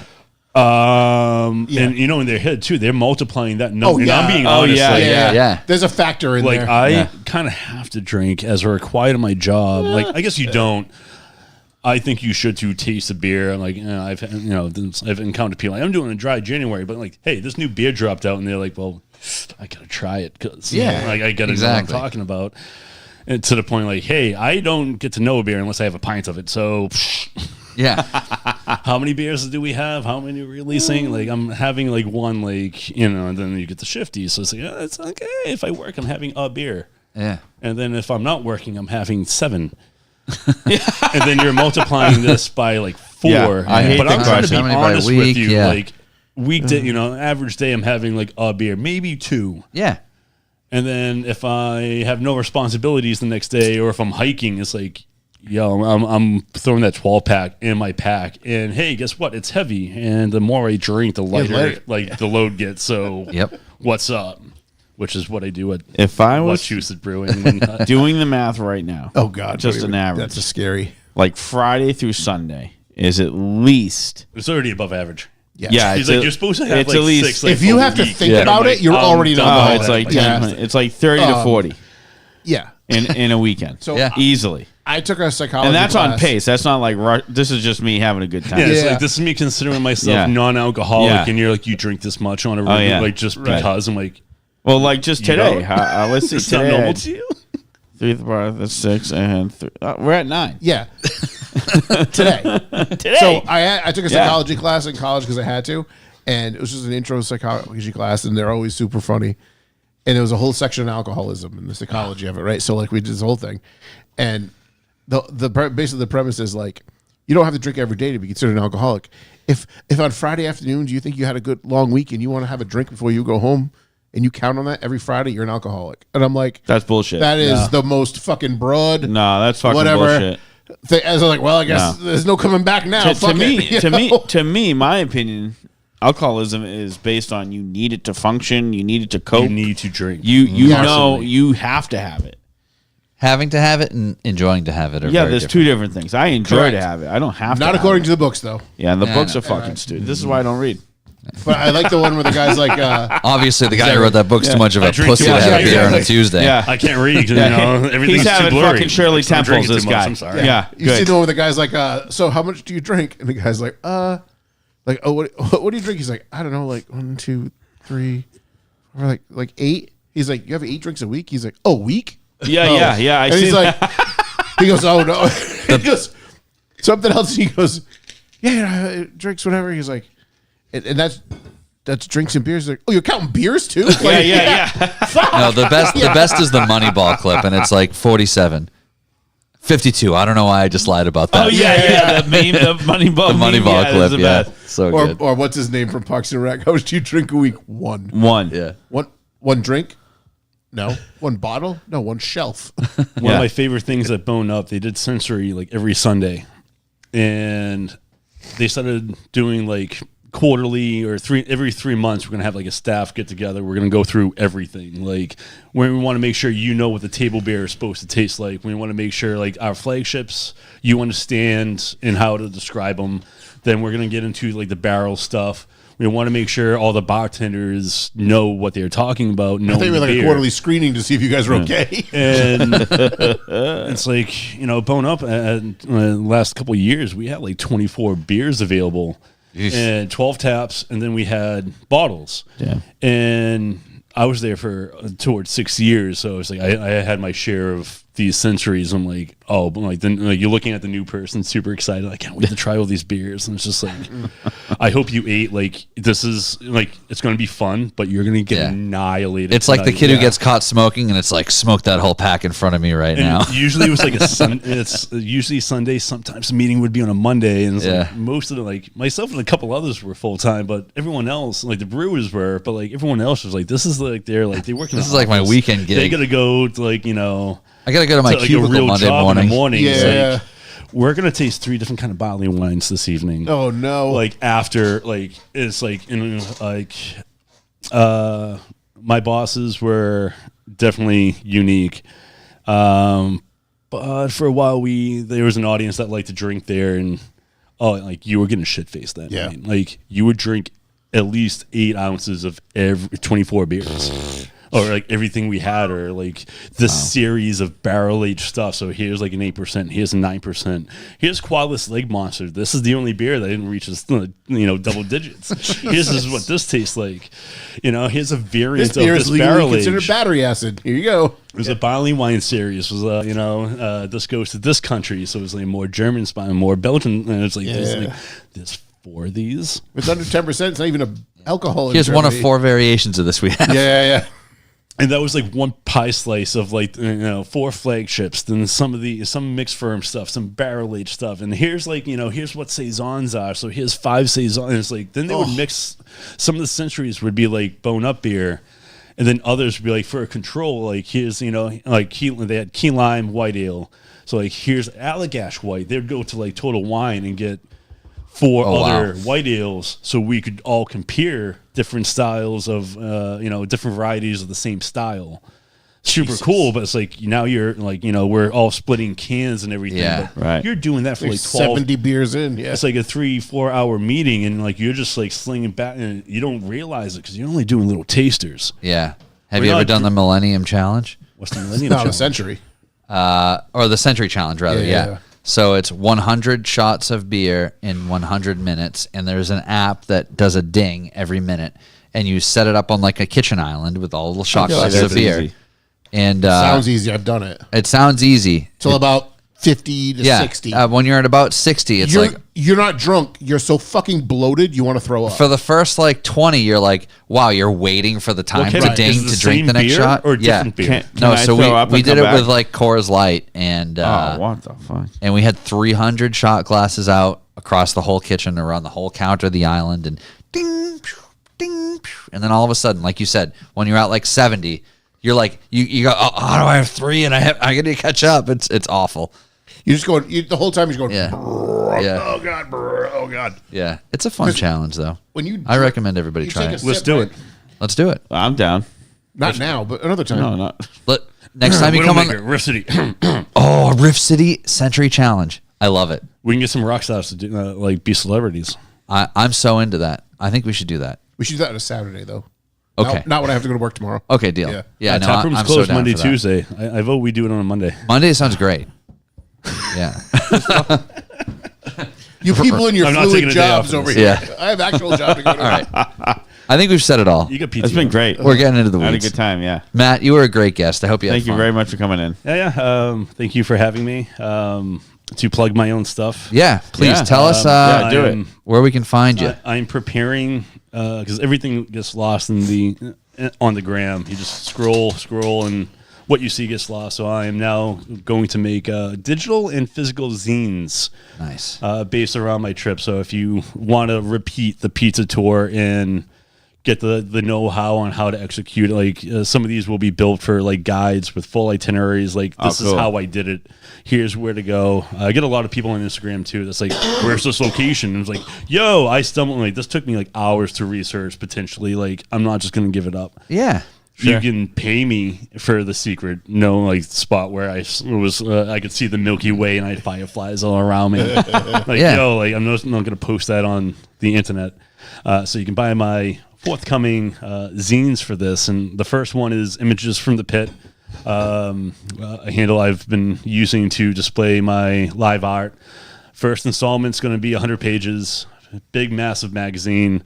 I think I'm surpassing 250 photographs. There'll be various sizes. It'll be normal page layout, but it'll go over the beginnings, a lot of shots from the earlier days, back when I did not know how to control my camera as well. But you'll see some old photos of like a younger Toxic Holocaust and Revocation and bands that grew up in the scene that are now like, oh, you're quite big now, and here you were playing this small little room, and Hell yeah. here's a really out of composition photo of the dude from insert band, Yeah. whatever.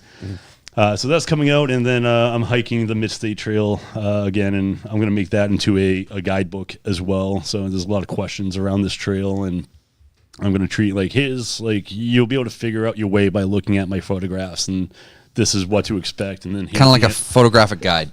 Yep. Doubling as an actual guide, because for the example of this one, their official guide lacks a lot of details. So there's a few resources out there for this low-key trail, and I'm combining all of that with my own experience of doing it and leaning into the photos. But yeah, almost everything I do will be, like, smaller things will be a small little downloadable PDF. Bigger projects or bigger bodies of work will be digital and physical release. Do like printed zine. Yep. So the Nice. first print zine, Images from the Pit, comes out Halloween. Hell yeah. I'll release the digital versions in a couple weeks, but if you want the physical, it drops on Halloween. Yeah, we'll share the links for that on the show page too. Banana Masher, everything. Yeah, at Banana Masher. If you see me killing you in Call of Duty Mobile on Instagram, like if you see Banana Masher, chances are it's me. Yep. And that was another kickback to how the name started too. It was just like, oh, I changed Video my game name stuff. to this. Then I started taking better photographs, and people would come up to me and be like, "Are you Banana Masher?" And I'm just like, "Yo, how do you know it's me?" Yep. And so I'm like, "Yo, if this is working, then like, hey, Adam of Motionless Visions, Yeah. can you get me a logo real quick? Here's a mock design of a banana, like a hammer coming out of a banana peel. Yeah. Can you make this good?" And he's like, "Yeah, I got you, buddy." He's like, "Why?" I'm like, "I don't know. I'm just gonna brand this handle now because this is how people know me." Yeah. It could be better. It could be a lot worse, but I don't knew care. I'm just gonna you roll with as it. Banana Masher before Matt. That's for sure. Yeah, I kind of like to keep it that way. Yeah. I like to go around without being acknowledged, but I don't know. It's kind of weird too, being more acknowledged in the public eye. It's like I don't know. I'm just a dude. Yeah, I get it. Yeah, Banana Masher. Yep, Banana Masher Fun on Adventures. all the things. We'll put that in the show notes as well. Once you have links to the releases, we'll definitely share that so the listeners can check it out. Super active chat tonight. I think a lot of people will be into it. Yeah, I leave for a 100-mile hike in about 2 weeks. So Instagram, Banana Masher, you can follow me almost live. Hell yeah, that's Post awesome. everything delayed, but you can see where I'm at and what I'm doing on. And if you're interested in multi-day hikes, you can just see what I am doing, like what it is per day. Yeah, just to get a live view, background view of 100 miles, place to 10 check out. days, hopefully. Nice. Last time I got shit-faced at Wachusett, and it cost me like a good... Oh, yeah, dude. Going over Mount Wachusett, and it was supposed to hit weather, and the weather kind of dipped, like it kind of dodged. And I was like, oh, I could have kept going, but... I had lunch and dinner at Wachusett. Instead, I dodged it And I'm keeping with a track bag of- full of beers. I had like 7 blueberries and like 2 strawberry ales. yeah. And I finally Their like... blueberries so you know, good. they- Strawberry. They love blueberry, but that strawberry was The strawberry's okay. I love their blueberry beer. And I love that beer. Oh yeah, like I think this time around, like I'm just gonna grab a case and do what I joked about. I'm like, I'm not joking. Like I'm literally gonna pack like that up. It's like 10 pounds. I'm just gonna destroy that as I go up and over. The more tired you get, the more beers you My drink. adventure. Yeah, they're like a mile and a half. Like down They the should trail. sponsor a case for you. Yeah, just like, can you just drop off a case like every 10 miles for me, like along the way? That'd be so cool. Oh, that's awesome. But yeah, it's like I'm going over to Wachusett. I used to drink Wachusett beer, and Yep. I ended up staying last year. I stayed a little bit longer, and to avoid weather and setting up my tent. I took heard it me was like raining in Ohio. 20 I should minutes, stay like- inside. Yeah. I should stay inside and have 14 blueberry ales. Yeah, I was roasted, and I'm like, Went the other way on that one. it's dark out. And it's like I gotta hit the trail because like I don't have a home to go to on the Right. trail. I'm like I gotta go back into the woods now. I'm like, doopy-doopy-doo. Good stuff. Well, thanks everybody for joining us in the chat. If you're listening to this audio on Monday, thank you for listening. I hope everybody has a great week. We'll be back at you next week with more Widowmaker content. It's going to be the big Widowmaker Recap of the big anniversary Roots week. weekend. I cannot wait to hear about this. Yeah, and a Roots weekend recap. Shouts to Tim Connors. Have fun at Roots Boys. Said I'm missing it. Mark 2 should be done next year. If you're going down, we'll see you there. If not, hope you listen next week. And thanks again, Matt. Check out at Banana Masher on all the things for updates from Matt. You got me juiced. I want to keep talking. Yeah. We'll do this again. We'll do it again. Yeah, we'll do it again. And we will definitely share info about the zine when it comes out. And we'll see you soon. Thanks. Peace. Adios.